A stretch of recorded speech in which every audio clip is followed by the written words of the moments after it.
सहनौ भुनक्तु सह वीर्यं करवावहै तेजस्विनावधीतमस्तु मा विद्विषावहै। ओम शांति शांति ಶಾಂತಿ. ಶ್ರೀಕೃಷ್ಣ ಸರ್ವೂ ನಿನ್ನ ಸೇವೆಯಾಗಲಿ ಸ್ವಾಮಿ. ಎಲ್ಲ ಆಧ್ಯಾತ್ಮ ಬಂಧುಗಳಿಗೂ ನಮಸ್ಕಾರ ಮತ್ತು ಜ್ಞಾನದರ್ಶನಂ ವೇದಿಕೆಗೆ ಸ್ವಾಗತ. ಧ್ವನಿ ಗುರುದೇವದಾಗಿರಲಿ, ವಿಚಾರ ಪರಮಾತ್ಮನದಾಗಿರಲಿ, ಹಾಗೂ ಇದು ನನ್ನದಲ್ಲದ ಕರ್ಮವಾಗಲಿ. ಶ್ರೀಮದ್ ಭಾಗವತ ಮಹಾಪುರಾಣ 11ನೇ ಸ್ಕಂದ, ಮಂಗಳಾಚರಣೆ. ಜನ್ಮಾದ್ಯಸ್ಯ ಯತೋನ್ಮಯಾದಿತರತಃ ಚಾರ್ತೇಷ್ವಭಿಘ್ನಸ್ವರಾಟ್ ತೇನೇ ಬ್ರಹ್ಮಹೃದಾಯ ಆದಿಕವಯೇ ಮುಹ್ಯಂತಿ ಯತ್ಸೂರಯಃ ತೇಜೋ ವಾರಿಮೃದಾಂ ಯಥಾ ವಿನಿಮಯೋ ಯತ್ರ ತ್ರಿಸರ್ಗೋ ಮೃಷಾ ಧಾಮ್ನಾ ಸ್ವೇನ ಸದಾ ನಿರಸ್ತಕುಹಕಂ ಸತ್ಯಂ ಪರಂ ಧೀಮಹಿ ನಾರಾಯಣಂ ನಮಸ್ಕೃತ್ಯ ನರಂ ಚೈವ ನರೋತ್ತಮಂ ದೇವೀಂ ಸರಸ್ವತೀಂ ವ್ಯಾಸಂ ತತೋ ಜಯಮುದೀರಯೇತ್ ತತೋ ಜಯಮುದೀರಯೇತ್.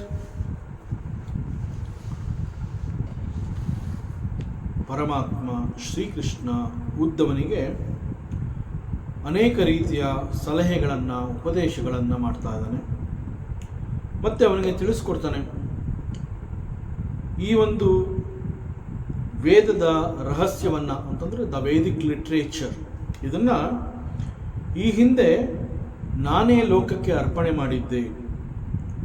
ಆದರೆ ಕ್ರಮೇಣ ಅದು ತನ್ನ ಶಕ್ತಿಯನ್ನು, ಜನಗಳು ತಮ್ಮ ಶಕ್ತಿಯನ್ನು ಕಳ್ಕೊಂಡು ಅದನ್ನು ವೀಕ್ ಮಾಡ್ತಾ ಬಂದರು. ಈಗ ಮತ್ತೆ ಕೊಡುವಂತಹ ಒಂದು ಸಂದರ್ಭ ಬಂದಿದೆ. ಈಗ ನಿನ್ನ ಮೂಲಕ ಅದನ್ನು ನಾನು ನಿನಗೆ ಕೊಡ್ತಾ ಇದ್ದೀನಿ. The same Vedic literature, same ಆತ್ಮಜ್ಞಾನ ಆರ್ ದಿ ಆತ್ಮವಿದ್ಯೆ, ಅದನ್ನು ನಾನೀಗ ನಿನಗೆ ಕೊಡ್ತಾ ಇದ್ದೀನಿ. ನಿನ್ನ ಉದ್ಧಾರಕ್ಕಾಗಿ, ನಿನ್ನ ಆತ್ಮೋದ್ಧಾರಕ್ಕಾಗಿ ಅದನ್ನು ನಾನು ನಿನಗೆ ಕೊಡ್ತಾ ಇದ್ದೀನಿ. ಸೊ ಇದನ್ನು ನೀನು ಮತ್ತೆ ಮುಂದುವರಿಸ್ಕೊಂಡು ಹೋಗಬೇಕು. ಮತ್ತು ಇಲ್ಲಿ ಭಕ್ತಿಯ ಆಚರಣೆ ಹೇಗಿರಬೇಕು ಅಂತಂದರೆ, it should be with Shraddha and ನಂಬಿಕೆ. ಭಕ್ತಿ ಎನ್ನುವಂತಹದ್ದನ್ನು ಆಚರಿಸುವ ಸಮಯದಲ್ಲಿ ಅಲ್ಲಿ ಭಯ ಇರಬಾರ್ದು. ಭಯ ಭಕ್ತಿ ಅಂತ ನಾವು ಹೇಳಿದ್ರು ಕೂಡ ಭಕ್ತಿಯನ್ನು ತೋರುವಾಗ ಅಲ್ಲಿ ಭಯಕ್ಕೆ ಅವಕಾಶವೇ ಇಲ್ಲ, ಭಯ ಇರಲೇಬಾರ್ದು. ಸೊ ಭಕ್ತಿ ಹೇಗಿರಬೇಕು ಅಂತಂದರೆ, ಇನ್ಫ್ಯಾಕ್ಟ್ ಭಕ್ತಿ ಯಾಕೆ ನಾವು ಪರಮಾತ್ಮನನ್ನು ಭಕ್ತಿ ಮಾಡ್ತೀವಿ ಅಂತಂದರೆ, devotion is for uplifting our one's own benefit. ಯಾರೋ ನಮ್ಮನ್ನು ನೋಡ್ತಾ ಇದ್ದಾರೆ ಅಥವಾ ಯಾರಿಗೋಸ್ಕರನೋ ನಾನು ಮಾಡ್ತಾ ಇದ್ದೀನಿ, ಈ ರೀತಿ ಅಲ್ಲ. ಸೊ ಭಕ್ತಿ ಅಂತಂದಾಗ ಇಟ್ ಈಸ್ ಫಾರ್ ಆತ್ಮೋದ್ಧಾರ. So fear should not be there while doing the bhakti. So ಆ ಭಯದ ಪ್ಲಾಟ್ಫಾರ್ಮಲ್ಲಿ ಭಕ್ತಿಯನ್ನು ಮಾಡಬಾರದು. ಮತ್ತು ಭಗವಂತ ಮುಂದುವರಿಸ್ತಾನೆ, ಅಕಿಂಚನಸ್ಯ ದಾಂತಸ್ಯ ಶಾಂತಸ್ಯ ಸಮಚೇತಸಃ ಮಯ ಸಂತುಷ್ಟ ಮನಸಃ ಸರ್ವ ಸುಖಮಯ ದಿಶಃ. ಒಬ್ಬ ಭಕ್ತ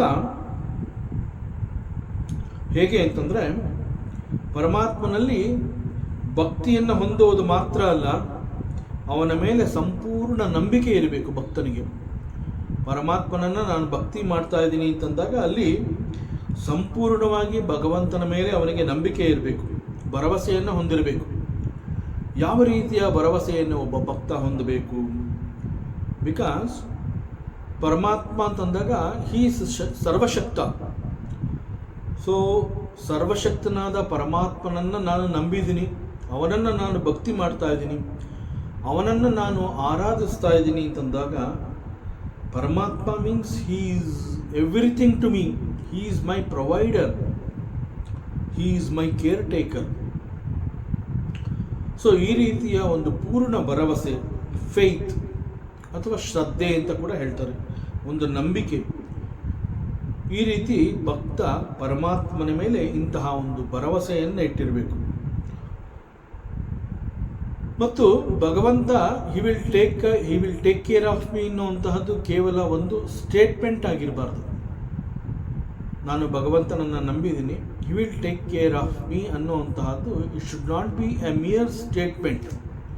ಇನ್ಫ್ಯಾಕ್ಟ್ ಆ ಭರವಸೆ ಮತ್ತು ಅನುಭವ ಹೇಗಿರಬೇಕು ಅಂತಂದರೆ, ನಮ್ಮ ಬದುಕಿನ ಪ್ರತಿ ಕ್ಷಣದ ಎಕ್ಸ್ಪೀರಿಯನ್ಸ್ ಅದಾಗಿರಬೇಕು.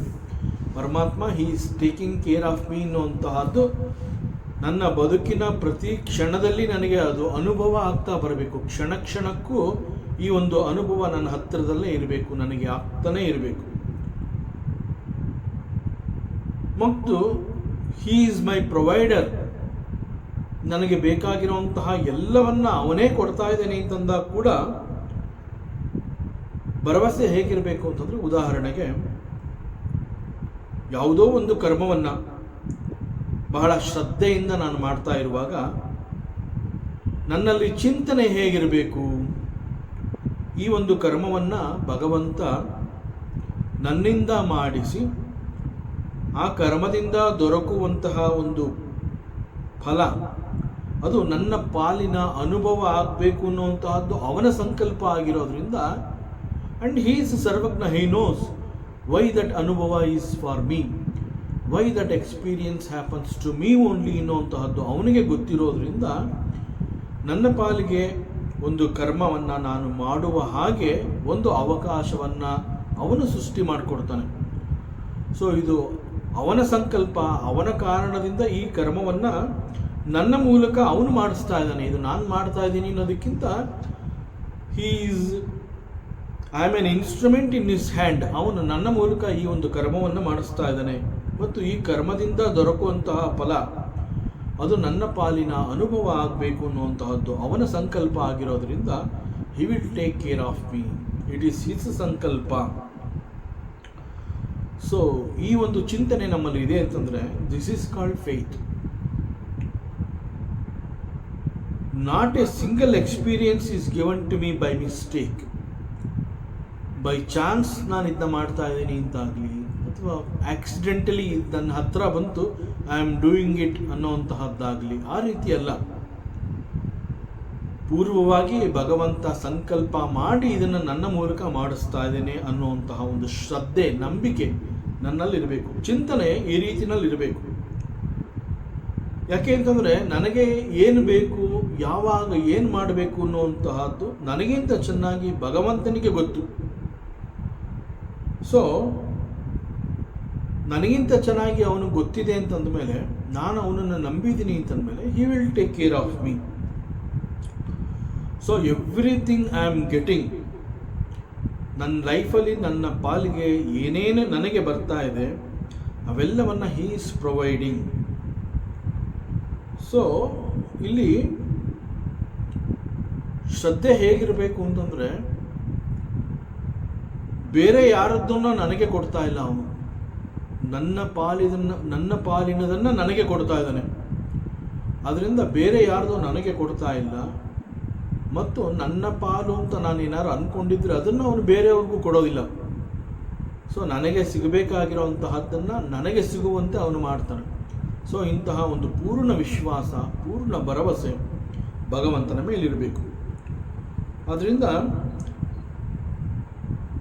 ನನ್ನ ಮೂಲಕ ಮಾಡಿಸುವಂತಹ ಕರ್ಮ ಅದು ಏನೇ ಆಗಿರಲಿ, ಮತ್ತು ಆ ಮೂಲಕ ಬರುವಂತಹ ಫಲ ಅದು ಕೂಡ ಏನೇ ಆಗಿರಲಿ, ನಮ್ಮ ಪಾಲಿಗೆ ಅದು ಒದಗಿ ಬಂದಾಗ ವೈ ಮೀ ಅನ್ನುವಂತಹ ಒಂದು ಕ್ವಶನನ್ನು ನಾವು ಮಾಡಲೇಬಾರದು. ಇದು ನನಗೆ ಯಾಕೆ? So this question we should not ask, because it is my life. So I alone should experience this.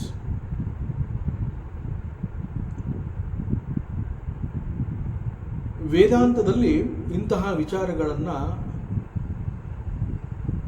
ಕಠಿಣವಾದರೂ ಕೂಡ ಬಹಳ ಕಠೋರದಿಂದಲೇ ವೇದಾಂತ ತಿಳಿಸ್ಕೊಡ್ತಾ ಇದೆ ಅಂತಂದಾಗ ನಮ್ಮಲ್ಲಿ ಒಂದು ಪ್ರಶ್ನೆ ಬರುತ್ತೆ. ನನ್ನ ಪಾಲಿನದು ನಾನು ಅನುಭವಿಸಲೇಬೇಕು, ಅದು ಒಳ್ಳೆಯದಿರ್ಬೋದು, ಕೆಟ್ಟದಿರಬಹುದು. ಒಂದು ವೇಳೆ ಕೆಲವು ರೀತಿಯ ನೋವು ಸಂಕಟಗಳೇ ಇರಬಹುದು. ಅಂತಹದ್ದು ನನ್ನ ಪಾಲಿನದು, ಅದು ನನ್ನ ಪಾಲಿನ ಫಲ ಆ ರೀತಿಯಲ್ಲೇ ಇದೆ ಅಂತಂದಾಗ ಅದನ್ನು ನಾನೇ ಅನುಭವಿಸಬೇಕು. I cannot escape from this. ನಾನು ಇದರಿಂದ ತಪ್ಪಿಸ್ಕೊಳ್ಳೋಕ್ಕಾಗೋದಿಲ್ಲ ಅನ್ನೋಂತಹದ್ದೇ ಆದರೆ ದೆನ್ ದೇವರು ಯಾಕೆ ಹಾಗಾರೆ?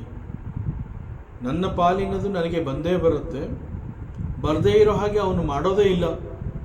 ಇನ್ಫ್ಯಾಕ್ಟ್ ಐ ಆಮ್ ಹಿಸ್ ಭಕ್ತ. ಅವನನ್ನು ನಾನು ನಂಬಿದ್ದೀನಿ. ಹೀ ಈಸ್ ಮೈ ಪ್ರೊವೈಡರ್. ನನ್ನನ್ನು ಚೆನ್ನಾಗಿ ನೋಡ್ಕೋತಾನೆ ಅಂತ ನಾನು ನಂಬಿಕೆ ಇಟ್ಟು ನಾನು ಅವನನ್ನು ಭಕ್ತಿ ಮಾಡಿದಾಗ, ಆದರೂ ಕೂಡ ಕೆಲವು ರೀತಿಯ ಫಲಗಳನ್ನು ಅವನು ನನಗೆ ಕೊಡ್ತಾ ಇದ್ದಾನೆ, ಅದು ನನ್ನ ಪಾಲಿನದು ಅಂತಂದಾಗ ಅದನ್ನು ನಾನು ಅನುಭವಿಸಲೇಬೇಕು ಅಂತಂದಾಗ ದೇವರು ಯಾಕೆ ಹಾಗಾರೆ? ಶಾಸ್ತ್ರ ಗ್ರಂಥಗಳು ಯಾಕೆ?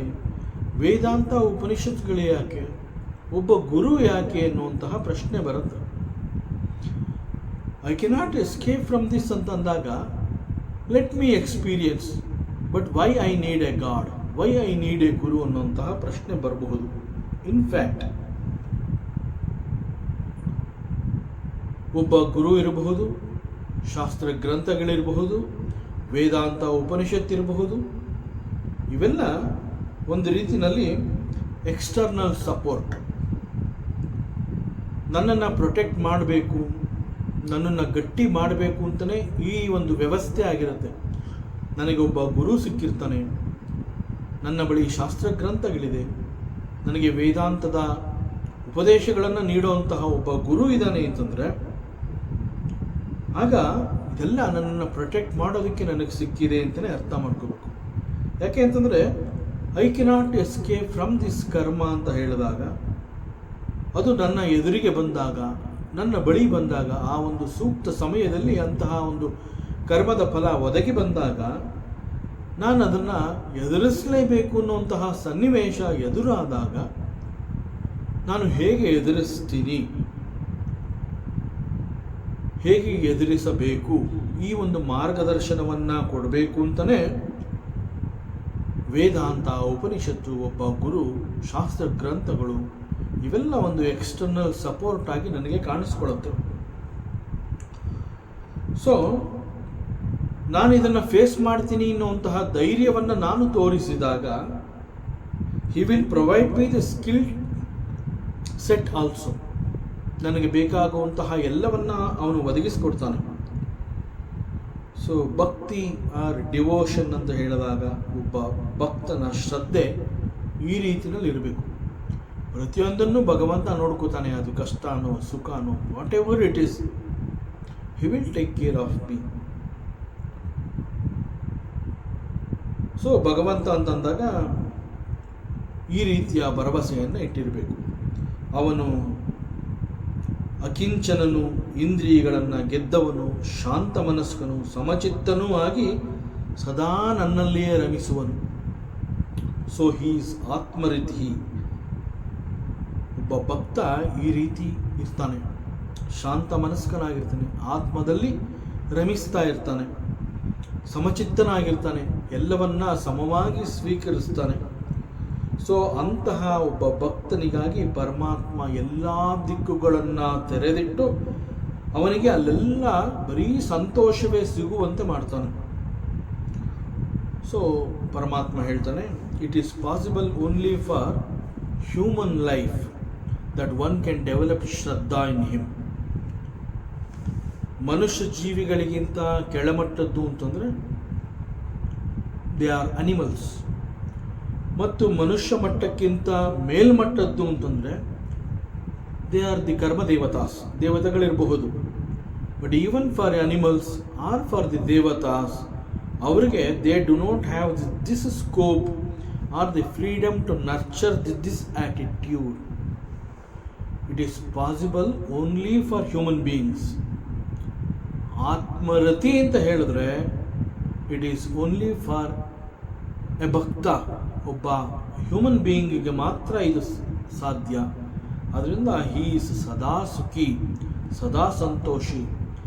ಅಂತಹ ಭಕ್ತನಿಗೆ ಬೇರೆ ಏನೂ ಬೇಕಿಲ್ಲ. ಯಾಕೆ ಅಂತಂದರೆ ಆತ್ಮ ಸುಖದ ರುಚಿಯನ್ನು ಸವಿದಂತಹ ಒಬ್ಬ ಭಕ್ತನಿಗೆ ಅದಕ್ಕಿಂತ ಉನ್ನತವಾಗಿರುವಂತಹದ್ದು ಅಂತ ಯಾವುದೂ ಕೂಡ ರುಚಿಸೋದಿಲ್ಲ.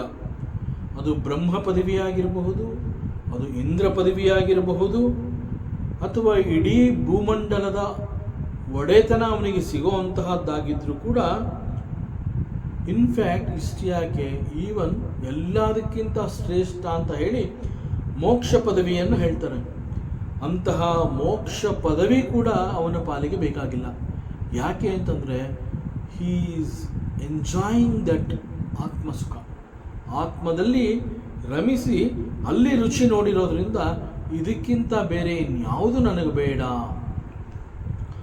ಸೊ ಈ ಭಕ್ತ ಯಾಕೆ ಇಂತಹ ಒಂದು ಅನುಭವವನ್ನು ಕಂಡುಕೊಂಡಿರ್ತಾನೆ ಅಂತಂದರೆ, ಅವನು ಸಂಪೂರ್ಣವಾಗಿ ಭಗವಂತನಿಗೆ ಸಮರ್ಪಿತನಾಗಿ ಹೋಗಿರ್ತಾನೆ.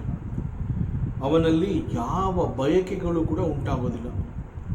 ಅವನಿಗೆ ಬೇಕಾಗಿರುವಂತಹದ್ದೇನೂ ಇಲ್ಲ, ಎಲ್ಲವೂ ಸಿಕ್ಕಿರುತ್ತೆ. ಹೀ ಈಸ್ ಲೈಕ್ ಎ ಪೂರ್ಣ ಪುರುಷ. ಪರಮಾತ್ಮ ಶ್ರೀಕೃಷ್ಣನಿಗೆ ಉದ್ಧವನ ಮೇಲೆ ಎಷ್ಟು ಪ್ರೀತಿ ಇತ್ತು ಅನ್ನುವಂತಹದ್ದನ್ನು ಸ್ವತಃ ಶ್ರೀಕೃಷ್ಣ ಉದ್ಧವನಿಗೆ ಹೇಳ್ತಾನೆ. ನ ತಥಾ ಮೇ ಪ್ರಿಯತಮ ಆತ್ಮಯೋನಿರ್ನ ಶಂಕರ ನ ಚ ಸಂಕರ್ಷಣೋ ನ ಶ್ರೀ ನೈರ್ವಾತ್ಮ ಚ ಯಥಾ ಭವಾನ್. ಹೇ ಉದ್ಧವ, ನನಗೆ ನಿನ್ನಂತಹ ಒಬ್ಬ ಪ್ರೇಮಿ ಭಕ್ತ ಇದ್ದಾನೆ ಅಂತಂದರೆ ನನಗೆ ಬಹಳ ಸಂತೋಷ. ನನಗೆ ನೀನು ತುಂಬ ಇಷ್ಟಪ್ಪ. ನನಗೆ ನಿನ್ನಂತಹವನು ಬಹಳ ಪ್ರಿಯ. ಇನ್ಫ್ಯಾಕ್ಟ್ ನೀನು ನನಗೆ ಎಷ್ಟು ಪ್ರಿಯ ಅಂತಂದರೆ, ನನ್ನ ಪುತ್ರ ಬ್ರಹ್ಮನಾಗಲಿ ಅಥವಾ ನನ್ನ ಆತ್ಮ ಶಂಕರನಾಗಿರಲಿ ಅಥವಾ ಸಂಕರ್ಷಣ ಅಂತಂದರೆ ಮೈ ಓನ್ ಬ್ರದರ್ ಬಲರಾಮನಾಗಿರಲಿ, ಅಷ್ಟು ಯಾಕೆ ನನ್ನ ಪತ್ನಿ ಲಕ್ಷ್ಮೀದೇವಿಯಾಗಲಿ, ಅಥವಾ ಎಲ್ಲಕ್ಕಿಂತ ಹೆಚ್ಚು ಅಂತ ನನಗೆ ನನ್ನ ಆತ್ಮಕ್ಕಿಂತ ನೀನು ಹೆಚ್ಚು. ನನಗೆ ನನ್ನ ಆತ್ಮ ಅನ್ನುವಂತಹದ್ದು ಎಷ್ಟು ಸನಿಹವೋ ನೀನು ಅದಕ್ಕಿಂತ ಹೆಚ್ಚು ಅಂತ ಹೇಳಿ ಉದ್ಧವನನ್ನು ಬಹಳ ಪ್ರೀತಿ ಮಾಡ್ತಾನೆ. ಉದ್ಧವನಿಗೆ ನೇರವಾಗಿ ಈ ಒಂದು ವಿಷಯವನ್ನು ತಿಳಿಸ್ತಾನೆ. ಹೇ ಉದ್ಧವ, ಭಕ್ತ ಅಂತಂದರೆ he is always great to me. ನನಗೆ ಭಕ್ತ ಅಂತಂದಾಗ ಒಬ್ಬ ಭಕ್ತನಲ್ಲಿ ಅಷ್ಟೊಂದು ಪ್ರೀತಿ ಇರುತ್ತೆ. ಒಬ್ಬ ಭಕ್ತನಿಗಾಗಿ ನಾನು ಏನು ಬೇಕಾದರೂ ಮಾಡ್ತೀನಿ ಉದ್ಧವ. ಯಾಕೆ ಅಂತಂದರೆ my devotee is everything to me. ಯಾಕೆ ನಾನು ನನ್ನ ಭಕ್ತನನ್ನು ಅಷ್ಟೊಂದು ಇಷ್ಟಪಡ್ತೀನಿ? ಯಾಕೆ ಅಂತಂದರೆ ನನ್ನ ಭಕ್ತನಿಗೆ ಜಗತ್ತಿನ ಯಾವುದರ ಮೇಲೂ ಅಪೇಕ್ಷೆ ಇಲ್ಲ. ಜಗತ್ತಿನ ಚಿಂತನೆಯಿಂದ ದೂರ ಇದ್ದು ಸದಾ ನನ್ನನ್ನು ಮನನ ಮಾಡ್ತಾ ಇರ್ತಾನೆ ಮತ್ತು ನನ್ನ ಚಿಂತನೆಯಲ್ಲಿ ಸದಾ ನಿರತನಾಗಿರ್ತಾನೆ. So according to me such a bhakta, he is Mahatma. ಅಂತಹ ಮಹಾತ್ಮನ ಹಿಂದೆ ನಾನು ಸುತ್ತಾ ಇರ್ತೀನಿ. ಯಾಕೆ ನಾನು ಅವನ ಹಿಂದೆ ಅಷ್ಟೊಂದು ಸುತ್ತೀನಿ ಅಂತಂದರೆ, ಯಾವುದೇ ಒಂದು ಅವಕಾಶದಲ್ಲಿ ನನ್ನ ಭಕ್ತನ ಪಾದ ಚರಣಗಳಲ್ಲಿರುವಂತಹ ಒಂದು ಧೂಳಿನ ಸಣ್ಣ ಕಣ ಗಾಳಿಲಿ ಹಾರಿ ಬಂದು ನನ್ನ ಮೇಲೆ ಬಿದ್ದರೆ ಆ ಕ್ಷಣದಲ್ಲಿ ಅದನ್ನು ನಾನು ತಿಲಕ ಅಂತ ಹೇಳಿ ನನ್ನ ಹಣೆಯ ಮೇಲೆ ಧರಿಸಿ ನಾನು ಪವಿತ್ರನಾಗಿ ಹೋಗ್ತೀನಿ. ನನಗೆ ನನ್ನ ಭಕ್ತನ ಪಾದ ಚರಣಗಳ ಧೂಳು ಅಷ್ಟೊಂದು ಸಂತೋಷವನ್ನು ಕೊಡುತ್ತೆ. ನಾನು ಅದಕ್ಕೆ ಅಷ್ಟೊಂದು ಮಹತ್ವವನ್ನು ಕೊಡ್ತೀನಿ. ಯಥಾಗ್ನಿ ಸುಸಮೃದ್ಧಾರ್ಚಿ ಕರೋತ್ಯೇ ಧಾಂಸಿ ಭಸ್ಮಸಾತ್ ತಥಾ ಮದ್ವಿಷಯ ಭಕ್ತಿರುದ್ಧ ವೈನಾಂಸಿ ಕೃತ್ಸುಷಃ. ಇಲ್ಲಿ ಭಗವಂತ ಬಹಳ ಒಂದು ಒಳ್ಳೆಯ ಉದಾಹರಣೆಯನ್ನು ಕೊಡ್ತಾ ಇದ್ದಾನೆ. ನನಗೆ ಭಕ್ತ ಯಾಕೆ ಅಷ್ಟು ಇಂಪಾರ್ಟೆಂಟ್ ಅನ್ನೋವಂತಹದ್ದನ್ನು ಹೇಳ್ತಾ ಇದ್ದಾನೆ. ಮತ್ತು ಭಕ್ತ ಅಂತ ಹೇಳಿದಾಗ ಅವನು ಎಷ್ಟು ಇಷ್ಟಪಡ್ತಾನೆ ಅಂತಂದರೆ, ಹೀ ಈಸ್ ಮೈ ಭಕ್ತ ಅಷ್ಟು ಭಗವಂತನಿಗೆ ಗೊತ್ತಾದರೆ ಸಾಕು. ನೆಕ್ಸ್ಟ್ ಅವನನ್ನು ಪ್ರಿಪೇರ್ ಮಾಡೋವಂತಹದ್ದನ್ನು he will take that responsibility. ಅಂತಹದ್ದನ್ನು ಒಂದು ಒಳ್ಳೆಯ ಉದಾಹರಣೆಯನ್ನು ಕೊಟ್ಟು ಇಲ್ಲಿ ಹೇಳ್ತಾ ಇದ್ದಾನೆ. ಇಲ್ಲಿ ಭಕ್ತ ಅಂತ ಹೇಳಿದಾಗ ಅವನು ಇಲ್ಲಿಯವರೆಗೆ ಏನೆಲ್ಲ ಸಾಧನೆಯನ್ನು ಮಾಡಿದ್ದಾನೆ ಮತ್ತು ಇಲ್ಲಿಯವರೆಗೆ ಅವನು ಏನನ್ನೂ ಮಾಡಿಲ್ಲ ಅಂತಂದರೂ ಕೂಡ ಅದು ನನಗೆ ಬೇಕಿಲ್ಲ. ಅವನೇನು ಸಾಧನೆ ಮಾಡಿದ್ದಾನೆ, ಏನು ಮಾಡಿಲ್ಲ, ಅದು ಯಾವುದನ್ನು ನಾನು ಗಣನೆಗೆ ತಗೊಳ್ಳೋದಿಲ್ಲ. ಸೊ ನನ್ನ ಭಕ್ತ ಅಂತಂದರೆ the only qualification, he is my bhakta, that's all, that is sufficient. ಅವನು ಇಂದ್ರಿಯಗಳನ್ನು ಗೆದ್ದಿಲ್ಲ ಅಂತಂದ್ರೂ ಚಿಂತೆ ಇಲ್ಲ, ಅವನಿಗಿನ್ನೂ ಲೌಕಿಕ ಆಸೆ ಬಯಕೆಗಳ ಅಭಿಲಾಷೆಗಳಿದೆ ಅಂತಂದ್ರೂ ನೋ ಪ್ರಾಬ್ಲಮ್. ಅವನು ಕೇವಲ ನನ್ನ ಮುಂದೆ ಅಂತಂದರೆ ನನ್ನ ವಿಗ್ರಹದ ಮುಂದೆ ಬಂದು ಕುಳಿತು ಭಜನೆ ಪೂಜೆ ಅಂತ ಹೇಳಿ ಅದಕ್ಕಾಗಿ ಅವನು ಅಲ್ಲಿ ಕೂತ್ಕೊಂಡು ಅದನ್ನು ಆಚರಿಸದೆ ಹೋದರೂ ಕೂಡ ನನಗೆ ಚಿಂತೆ ಇಲ್ಲ. ನನ್ನ ವಿಗ್ರಹದ ಎದುರಿಗೆ ಕುಳಿತು ಬೇರೆ ಇನ್ನೇನನ್ನೋ ಚಿಂತನೆ ಮಾಡ್ತಾ ಇದ್ರು ಕೂಡ no problem. At least he is sitting in front of my altar. That itself is the biggest qualification to accept him as my devotee. ಅಷ್ಟು ಸಾಕು ನಾನು ಅವನನ್ನು ಒಪ್ಕೊಳ್ಳೋದಕ್ಕೆ. ಬಿಕಾಸ್ ಬಂದು ಕೂತಿದ್ದಾನೆ, ಭಕ್ತಿಯನ್ನಾಗಲಿ ಭಾವನೆಯನ್ನಾಗಲಿ ಇನ್ನೂ ಅವನು ಬೆಳೆಸ್ಕೊಂಡಿಲ್ಲ. Inspired of that he is my Paramatma ಅಂತ ಹೇಳಿ ಪ್ರೀತಿಯಿಂದ ಬಂದು ಕೂತಿದ್ದಾನೆ. ಆದರೆ ಅವನಿಗೆ ಭಕ್ತಿಯನ್ನು ತೋರಿಸೋದಕ್ಕೆ ಗೊತ್ತಾಗ್ತಾ ಇಲ್ಲ, ಭಾವನೆಯನ್ನು ಬೆಳೆಸ್ಕೊಳ್ಳೋಕ್ಕೆ ಗೊತ್ತಾಗ್ತಾ ಇಲ್ಲ. ಏನೋ ಪರಮಾತ್ಮ ಹೀ ಈಸ್ ಮೈ ಲಾರ್ಡ್ ಅಂತ ಹೇಳಿ ಪ್ರೀತಿಯಿಂದ ಬಂದು ಅಲ್ಲಿ ಕೂತಿದ್ದಾನೆ. That is sufficient. That it self is very great. ನನ್ನ ಮೇಲಿರುವಂತಹ ಪ್ರೀತಿ ಎಂದೋ ಒಂದು ದಿನ ಅವನಿಗೆ ಅನಂತ ಫಲವನ್ನು ಕೊಡೋದರಲ್ಲಿ ಸಂಶಯವಿಲ್ಲ. ಯಾವತ್ತೋ ಒಂದು ದಿವಸ ಅವನು ನನ್ನ ಸಮೀಪಕ್ಕೆ ಬಂದೇ ಬರ್ತಾನೆ, ನನಗೆ ಆ ಭರವಸೆ ಇದೆ, ನನಗೆ ನಂಬಿಕೆ ಇದೆ. ಹೀಗೆ ಹೇಳಿ ಒಂದು ಒಳ್ಳೆಯ ಉದಾಹರಣೆಯನ್ನು ಕೊಡ್ತಾನೆ. ಅವನು ನನ್ನ ಮುಂದೆ ಬಂದು ಕೂತಿದ್ದಾನೆ ಅಂತಂದರೆ ಅಷ್ಟು ಸಾಕು. I will take care of him. It is my responsibility. ಮುಂದೆ ನಾ ಏನು ಮಾಡಬೇಕು ಅವನಿಗೇನು ಅಂತ ಅದು ನನಗೆ ಗೊತ್ತು. That is my responsibility. That I will do. I will protect him. ಅವನ ರಕ್ಷಣೆ ನನಗೆ ಸೇರಿರುವಂತಹದ್ದು. ಇದು ಹೇಗೆ ಅಂತಂದರೆ, ಒಂದು ಪ್ರಚಂಡವಾದ ಅಗ್ನಿ, ಆ ಅಗ್ನಿಯು ಅಲ್ಲಿ ಪ್ರಜ್ವಲಿಸ್ತಾ ಇದೆ, ಬಹಳ ಜೋರಾಗಿ ಜ್ವಾಲೆಯಿಂದ ಅದು ಬಹಳ ಜೋರಾಗಿ ಉರಿತಾ ಇದೆ ಅಂತಂದಾಗ ಆ ಪ್ರಜ್ವಲವಾದ ಅಗ್ನಿಯ ಜ್ವಾಲೆಯ ಸಮೀಪಕ್ಕೆ ಬರುವಂತಹ ಸೌದೆಗಳು ಅಗ್ನಿಗೆ ಹಾಕಬೇಕಾದ್ರೆ ಅಲ್ಲಿ ಒಂದು ಉದ್ದೇಶ ಇರುತ್ತೆ, ಅದು ಚೆನ್ನಾಗಿ ಉರಿಬೇಕು ಅಂತ. ಆದ್ದರಿಂದ ಸೌದೆಯನ್ನು ಚೆನ್ನಾಗಿ ಒಣಗಿಸಿರ್ತಾರೆ.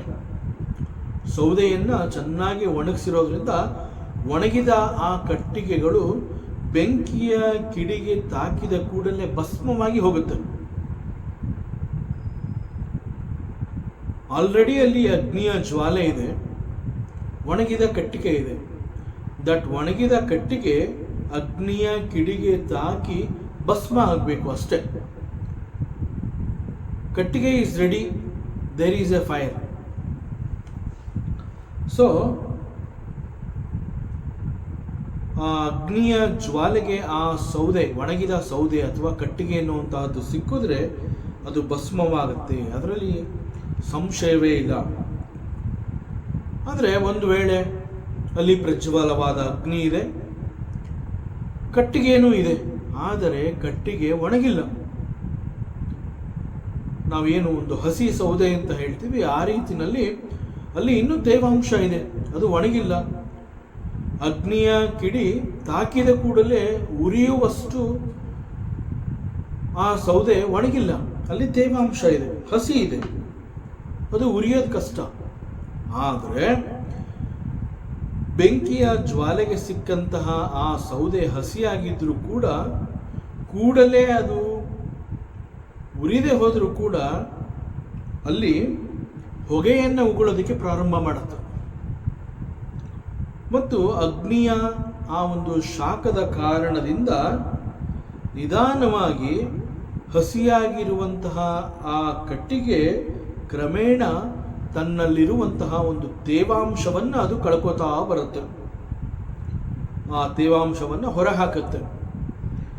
ತನಗೇ ಗೊತ್ತಿಲ್ಲದಂತೆ ಆ ಒಂದು ಹಸಿ ಸೌದೆ ಇಟ್ ಬಿಕಮ್ಸ್ ಡ್ರೈ, ಒಣಗಿ ಹೋಗುತ್ತೆ.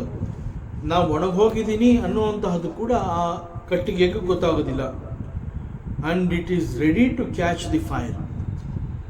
ಎಕ್ಸಾಕ್ಟ್ಲಿ ಲೈಕ್ ದಟ್ ಒಬ್ಬ ಭಕ್ತ ನನ್ನ ಎದುರಿಗೆ ಬಂದು ಕುಳಿತು ಅವನು ಇನ್ನೂ ನನ್ನನ್ನು ಭಜಿಸಿಲ್ಲ, ನನ್ನನ್ನು ಪೂಜೆ ಮಾಡಿಲ್ಲ, ನನ್ನ ಚಿಂತನೆಯನ್ನು ಮಾಡ್ತಾ ಇಲ್ಲ, ಆದರೆ ನನ್ನ ಬಳಿ ಬಂದು ಕೂತಿದ್ದಾನೆ. That is the qualification I want. That's all.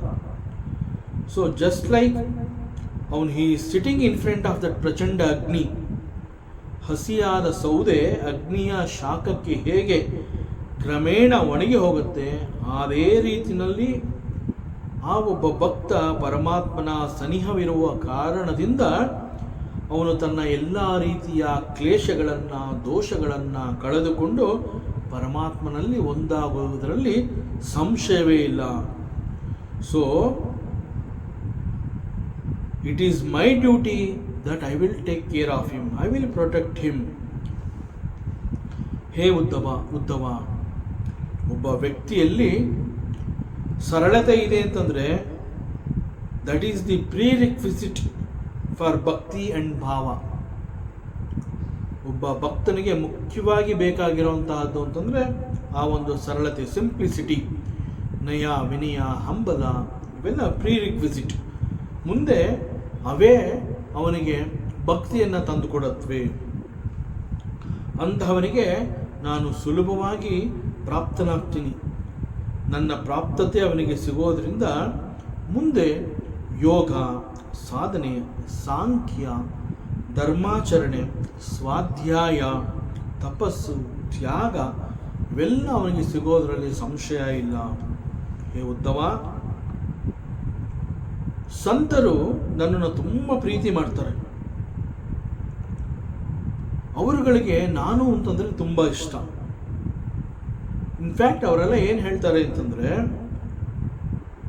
ಅವರೆಲ್ಲರ ಆತ್ಮ ನಾನು ಅಂತಲೇ ಹೇಳ್ತಾರೆ. It is only because of their Shraddha and ಭಕ್ತಿ. ಸಂತರುಗಳ ಏಕಮಾತ್ರ ವ್ಯವಹಾರ ಅಂತಂದರೆ ನನ್ನನ್ನು ಭಕ್ತಿ ಮಾಡೋವಂಥದ್ದು. ಅದು ಬಿಟ್ಟರೆ ಅವ್ರಿಗೆ ಬೇರೆ ಏನೂ ಗೊತ್ತೇ ಇಲ್ಲ. ವೈ ಹೀಸ್ ಸಂತ ಅಂತಂದರೆ ಅವನಿಗೆ ಲೋಕದ ಚಿಂತೆ ಇಲ್ಲ. ಕೇವಲ ನನ್ನನ್ನು ಮನನ ಮಾಡ್ತಾನೆ, ನನ್ನನ್ನು ಕುರಿತು ಚಿಂತನೆಯನ್ನು ಮಾಡ್ತಾನೆ, ನನ್ನನ್ನು ಭಜಿಸ್ತಾನೆ, ನನ್ನನ್ನು ಕೀರ್ತಿಸ್ತಾನೆ, ನನ್ನ ಆರಾಧನೆಯನ್ನು ಮಾಡ್ತಾನೆ, ನನ್ನ ಪೂಜೆಯನ್ನು ಮಾಡ್ತಾನೆ, ನನ್ನಲ್ಲೇ ಇರ್ತಾನೆ. ಅದು ಬಿಟ್ಟು ಬೇರೆ ಅವರು ಇನ್ಯಾವ ಲೋಕದ ವ್ಯವಹಾರವನ್ನು ಕೂಡ ಮಾಡೋದಿಲ್ಲ. ಒಂದು ವೇಳೆ ಜನ್ಮತಃ ಅವನು ಚಂಡಾಲನೇ ಆಗಿದ್ರೂ ಕೂಡ just because of the devotion he gets purified. ಭಕ್ತಿ ಮತ್ತು ಭಕ್ತ ಅಂತಂದರೆ ಅದು ಈ ರೀತಿಯಲ್ಲೇ ಇರುತ್ತೆ. ಭಕ್ತಿ ಅಂತ ಹೇಳಿದಾಗ it is one thing that connects me and ಭಕ್ತ. ಸೊ ಭಕ್ತಿ that's the bridge between me and the ಭಕ್ತ. ಸೊ ಅವನೊಬ್ಬ ಸತ್ಯವಂತನಾಗಿರಬಹುದು, ಧರ್ಮವನ್ನು ಅನುಸರಿಸ್ತಾ ಇರಬಹುದು, ತಪಸ್ಸು, ವಿದ್ಯಾಭ್ಯಾಸ ಇವೆಲ್ಲವನ್ನ ಮಾಡಿರಬಹುದು. But he is not A devotee. ನನಗೆ ಅಂತಹವನಿಷ್ಟ ಇಲ್ಲ. He will not become pure also. ಅವನಲ್ಲಿ ದೋಷ ಇದ್ದೇ ಇರುತ್ತೆ. ಹೇ ಉದ್ಧವ, ಭಕ್ತಿ ಅಂತಂದರೆ it is not like that. It can be attained at any point of time. ಆ ಭಕ್ತಿ ಭಾವ ಅನ್ನುವಂತಹದ್ದು ಕ್ರಮೇಣ ಯಾವುದೇ ಸಮಯದಲ್ಲಿ ಅವನಿಗೆ ಸಿಗತ್ತೆ. ಮುಖ್ಯವಾಗಿ ಅವನಲ್ಲಿ ಒಂದು ಸರಳತೆ ಇರಬೇಕು, ನಯ ವಿನಯ ಇರಬೇಕು. ಭಗವಂತ ಅಂತಂದರೆ ಒಂದು ಶ್ರದ್ಧೆ, ಒಂದು ಪ್ರೀತಿ. ಭಗವಂತನ ಎದುರಿಗೆ ಬಂದು ಕುಳಿತುಕೊಳ್ಳೋ ಅಷ್ಟು ಅವನು ಪ್ರೀತಿ ನನ್ನನ್ನು ಮಾಡಬೇಕು. ಅಷ್ಟು ಮಾಡಿದ್ರೆ ಸಾಕು, ಇನ್ನು ಮಿಕ್ಕ ಎಲ್ಲವನ್ನು ನಾನು ನೋಡ್ಕೋತೀನಿ. I am going to protect him. So ಭಕ್ತಿ ಅಂತಂದರೆ ಇಟ್ ಈಸ್ ಸೋ ಗ್ರೇಟ್.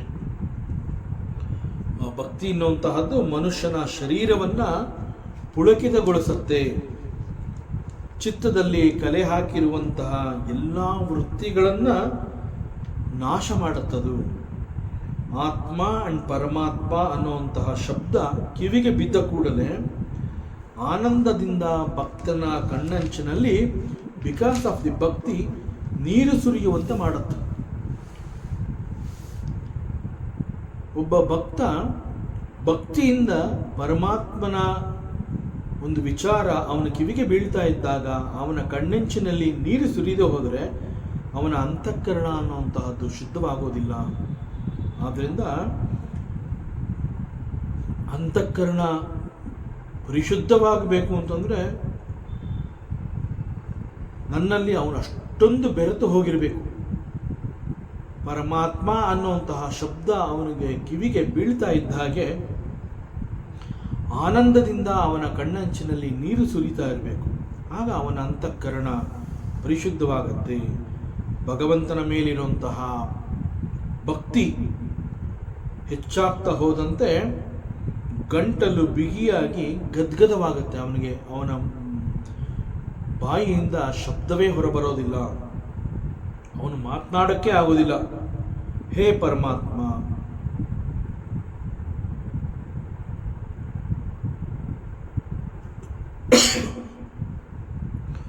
ನಿನ್ನ ನಾಮ ಕೂಡ ನನ್ನಿಂದ ಹೊರಬರಲಾಗದೆ ಗಂಟಲು ಹಿಡಿತಾ ಇದೆ ಅಂತ ಹೇಳಿ ಅವನು ಅಳುತ್ತಾನೆ. ಅಷ್ಟೊಂದು ನನ್ನನ್ನು ಅವನು ಭಕ್ತಿ ಮಾಡ್ತಾನೆ.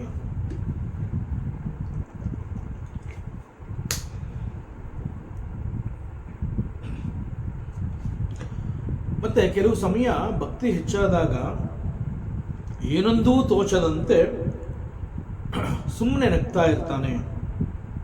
ಇಂತಹದನ್ನ ಉನ್ಮಾದದ ಸ್ಥಿತಿ ಅಂತ ಹೇಳ್ತಾರೆ. ಮತ್ತು ಕೆಲ ಸಂದರ್ಭಗಳಲ್ಲಿ ನಾಚಿಕೆಯನ್ನು ಬಿಟ್ಟು ಹಾಡಿ ಕುಣಿದು ಭಜನೆಯನ್ನು ಮಾಡ್ತಾನೆ. ಸೊ ಇದೆಲ್ಲ ಭಕ್ತನ ಲಕ್ಷಣಗಳು. ಈ ರೀತಿಯಲ್ಲಿ ಅವನು ಇಡೀ ಲೋಕವನ್ನು ಪವಿತ್ರಗೊಳಿಸ್ತಾನೆ. ನನ್ನ ಮೇಲಿರುವಂತಹ ಭಕ್ತಿಯ ಕಾರಣದಿಂದ ಅದು ಇಡೀ ಲೋಕವನ್ನು ಪವಿತ್ರಗೊಳಿಸುವಂತೆ ಮಾಡುತ್ತೆ. ಬೆಂಕಿಯಲ್ಲಿ ಚಿನ್ನ ಬೇಯ್ತಾ ಬೇಯ್ತಾ ಕ್ರಮೇಣ ಅದು ಅಪರಂಜಿಯಾಗಿ ಹೋಗುತ್ತೆ, ಹೆಚ್ಚು ಬೆಲೆ ಗಳಿಸಿಕೊಳ್ಳುತ್ತೆ. ಹೊಂಬಣ್ಣದ ಹೊಳಪು ಎಲ್ಲ ಕಡೆ ಹರಡುವಂತೆ ಮಾಡುತ್ತೆ. Exactly like that. ಭಕ್ತ ನನ್ನನ್ನು ಭಕ್ತಿ ಮಾಡ್ತಾ ಮಾಡ್ತಾ ಅದೇ ಭಕ್ತಿಯನ್ನು ಭಕ್ತಿ ಯೋಗವಾಗಿ ಬದಲಾಯಿಸ್ತಾನೋ. ಯಾವಾಗ ಭಕ್ತಿ ಎನ್ನುವಂತಹದ್ದು ಯೋಗವಾಗಿ ಬದಲಾಗುತ್ತೆ ಆಗ ತನ್ನ ಎಲ್ಲ ಕರ್ಮ ವಾಸನೆಗಳನ್ನು ನಾಶಪಡಿಸ್ಕೊಳ್ಳುವಂತಹ ಶಕ್ತಿಯನ್ನು ಅವನು ಸಂಪಾದನೆ ಮಾಡಿರ್ತಾನೆ. ತನ್ನ ನೈಜ ಸ್ವರೂಪದ ಅರಿವನ್ನು ಅವನು ಗಳಿಸ್ಕೋತಾನೆ. ಭಕ್ತಿಯಿಂದ ನನ್ನ ಲೀಲೆ ಮಹಿಮೆಯನ್ನು ಕೊಂಡಾಡುವಾಗ ಕಣ್ಣಿಗೆ ಬಿದ್ದ ಅಂಜನದ ಕಾರಣದಿಂದ ಅದೃಶ್ಯದ ವಸ್ತುಗಳನ್ನು ಹೇಗೆ ನೋಡಬಹುದು, ಆ ರೀತಿಯಲ್ಲಿ ಪರಮಾತ್ಮ ತತ್ವದ ಪ್ರತಿ ಸೂಕ್ಷ್ಮ ದರ್ಶನವನ್ನು ಅವನು ಮಾಡ್ತಾನೆ. It's all because he becomes so purified, he becomes very pure. ಆದ್ದರಿಂದ it's all possible for a bhakta. ಭಕ್ತನಿಗೆ ಯಾಕೆ ಇದೆಲ್ಲ ಸಾಧ್ಯವಾಗ್ತಾ ಇದೆ ಅಂತಂದರೆ, ಭಕ್ತಿ ಎನ್ನುವಂತಹದ್ದು ಇವೆಲ್ಲವನ್ನ ಬದಲಾಯಿಸಿ ಅವನನ್ನು ಅಷ್ಟೊಂದು ನಿರ್ಬಲಗೊಳಿಸುತ್ತೆ.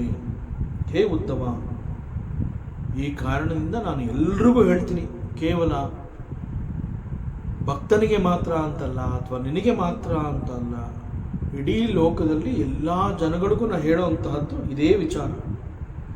ನನ್ನನ್ನೇ ಭಜಿಸು,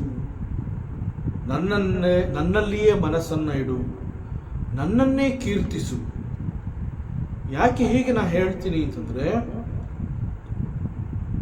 ನನ್ನನ್ನು ಸ್ಮರಿಸುತ್ತಿರುವವನ ಚಿತ್ತ ನನ್ನಲ್ಲಿಯೇ ತಲ್ಲೀನವಾಗಿರುವ ಕಾರಣದಿಂದ ಅದು ಸಂಸಾರದಲ್ಲಿ ಹೋಗಿ ಬೀಳೋದಿಲ್ಲ. ನನ್ನನ್ನು ಸ್ಮರಿಸದೆ ಹೋದರೆ ಅವನ ಚಿತ್ತ ಸಂಸಾರದ ಕಡೆಗೆ ಅವನನ್ನು ಕರ್ಕೊಂಡು ಹೋಗುತ್ತೆ, ಸಂಸಾರದಲ್ಲಿ ಬೀಳುವಂತೆ ಮಾಡುತ್ತೆ. ಆದ್ದರಿಂದ ನನ್ನನ್ನೇ ಸ್ಮರಿಸಬೇಕು, ನನ್ನನ್ನೇ ಧ್ಯಾನಿಸಬೇಕು ಅಂತ ನಾನು ಎಲ್ರಿಗೂ ಹೇಳ್ತಾ ಇದ್ದೀನಿ. ಸೊ ಹೀಗೆ ಹೇಳಿದಾಗ ಉದ್ಧವನಲ್ಲಿ ಒಂದು ಪ್ರಶ್ನೆ ಬರುತ್ತೆ. ಕೂಡಲೇ ಉದ್ಧವ ಒಂದು ಪ್ರಶ್ನೆಯನ್ನು ಮಾಡ್ತಾನೆ. ಹೇ ಪರಮಾತ್ಮ, ಹೇ ಕಮಲನಯನ ಶ್ಯಾಮಸುಂದರ, ಒಬ್ಬ ಮುಮುಕ್ಷು ಅಂತಂದರೆ ಮೋಕ್ಷದ ಬಯಕೆಯನ್ನು ಹೊಂದಿರುವಂತಹ ಒಬ್ಬ ಸಾಧಕ. ಲೋಕದ ಆಸಕ್ತಿಗಳನ್ನು ಕಳೆದುಕೊಂಡು ಭಗವಂತನಲ್ಲಿ ಒಂದಾಗಬೇಕು. ಈ ಹುಟ್ಟು ಸಾವಿನ ಚಕ್ರದಿಂದ ತಪ್ಪಿಸ್ಕೋಬೇಕು. ಬಿಡುಗಡೆಯನ್ನು ಬಯಸ್ತಾ ಇರುವಂತಹ ಒಬ್ಬ ಸಾಧಕನನ್ನು ಮುಮುಕ್ಷು ಅಂತ ಕರೀತಾರೆ.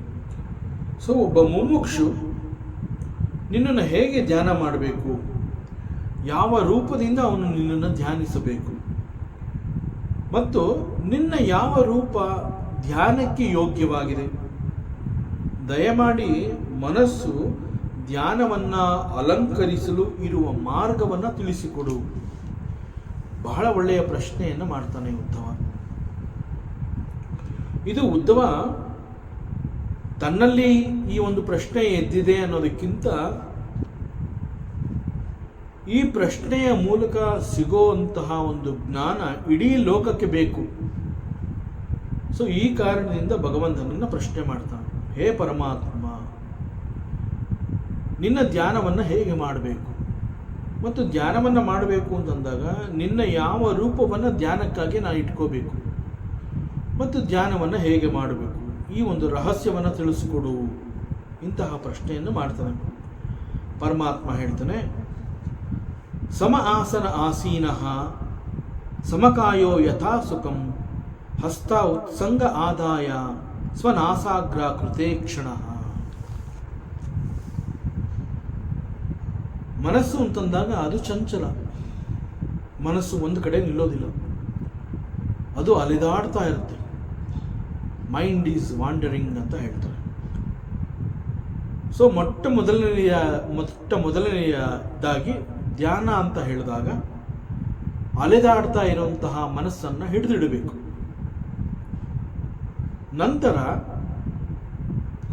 ಎಲ್ಲೆಲ್ಲಿ ಭಗವಂತನ ಕಥಾಶ್ರವಣ, ಲೀಲೆ, ಮಹಿಮೆಗಳನ್ನು ತಿಳಿಸ್ತಾ ಇರ್ತಾರೆ, ಎಲ್ಲೆಲ್ಲಿ ಭಗವಂತನ ಮೂರ್ತಿಯನ್ನು ಇಟ್ಟು ಅಲಂಕರಿಸಿ ಪೂಜೆ ಮಾಡ್ತಾ ಇರ್ತಾರೆ, ಅಂತಹ ಜಾಗಗಳಿಗೆ ಇಷ್ಟ ಇದೆಯೋ ಇಷ್ಟ ಇಲ್ವೋ, ಒಟ್ಟಿನಲ್ಲಿ bring that wandering mind near to that altar ಅಂತಂದರೆ, ಮನಸ್ಸು ಅಲೆದಾಡ್ತಾ ಇರೋ ಕಾರಣದಿಂದ ಅದು ಎಲ್ಲೂ ಒಂದು ಕಡೆ ನಿಲ್ಲೋದಿಲ್ಲ.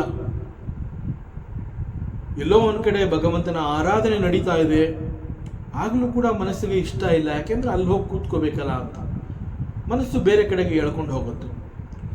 ಸೊ ಅದಕ್ಕೆ ಅವನೇನು ಹೇಳ್ತಾನೆ ಅಂತಂದರೆ, ನಿನಗೆ ಇಷ್ಟ ಇದೆಯೋ ಬಿಟ್ಟಿದೆಯೋ, ಎಲ್ಲೆಲ್ಲಿ ಭಗವಂತನ ಕಥಾಶ್ರವಣ, ಲೀಲೆ, ಮಹಿಮೆ ನಡೀತಾ ಇದೆ, ಮತ್ತು ಎಲ್ಲೆಲ್ಲಿ ಭಗವಂತನ ಮೂರ್ತಿಯನ್ನು ಇಟ್ಟು ಪೂಜೆ, ಆರಾಧನೆ ಅಂತ ಹೇಳಿ ಮಾಡ್ತಾ ಇರ್ತಾರೆ, ಅಂತಹ ಜಾಗಕ್ಕೆ ಇಷ್ಟ ಇಲ್ಲದೆ ಹೋದರೂ ಪರವಾಗಿಲ್ಲ, ಬಲವಂತವಾಗಿ ಮನಸ್ಸನ್ನು ಆ ಕಡೆಗೆ ನೀನು ಕರ್ಕೊಂಡು ಹೋಗಬೇಕು. Bring that mind near to that altar. So ಪ್ರಾರಂಭದಲ್ಲಿ ಇದು ಬಹಳ ಕಷ್ಟ. ಯಾಕೆ ಅಂತಂದರೆ ಮನಸ್ಸನ್ನು ಹಿಡಿದಿಡೋದು ಅಂತಂದರೆ ಬಹಳ ಕಷ್ಟ. ಯಾಕೆ ಅಂತಂದರೆ ಮನಸ್ಸಿನ ವೇಗ ಎಷ್ಟಿದೆ ಅಂತಂದರೆ ಯಾವುದೇ ಕ್ಷಣದಲ್ಲಿ ಅದು ಎಲ್ಲಿಂದ ಎಲ್ಲಿಗೆ ಬೇಕಾದ್ರೂ ಹೋಗ್ತಾ ಇರುತ್ತೆ.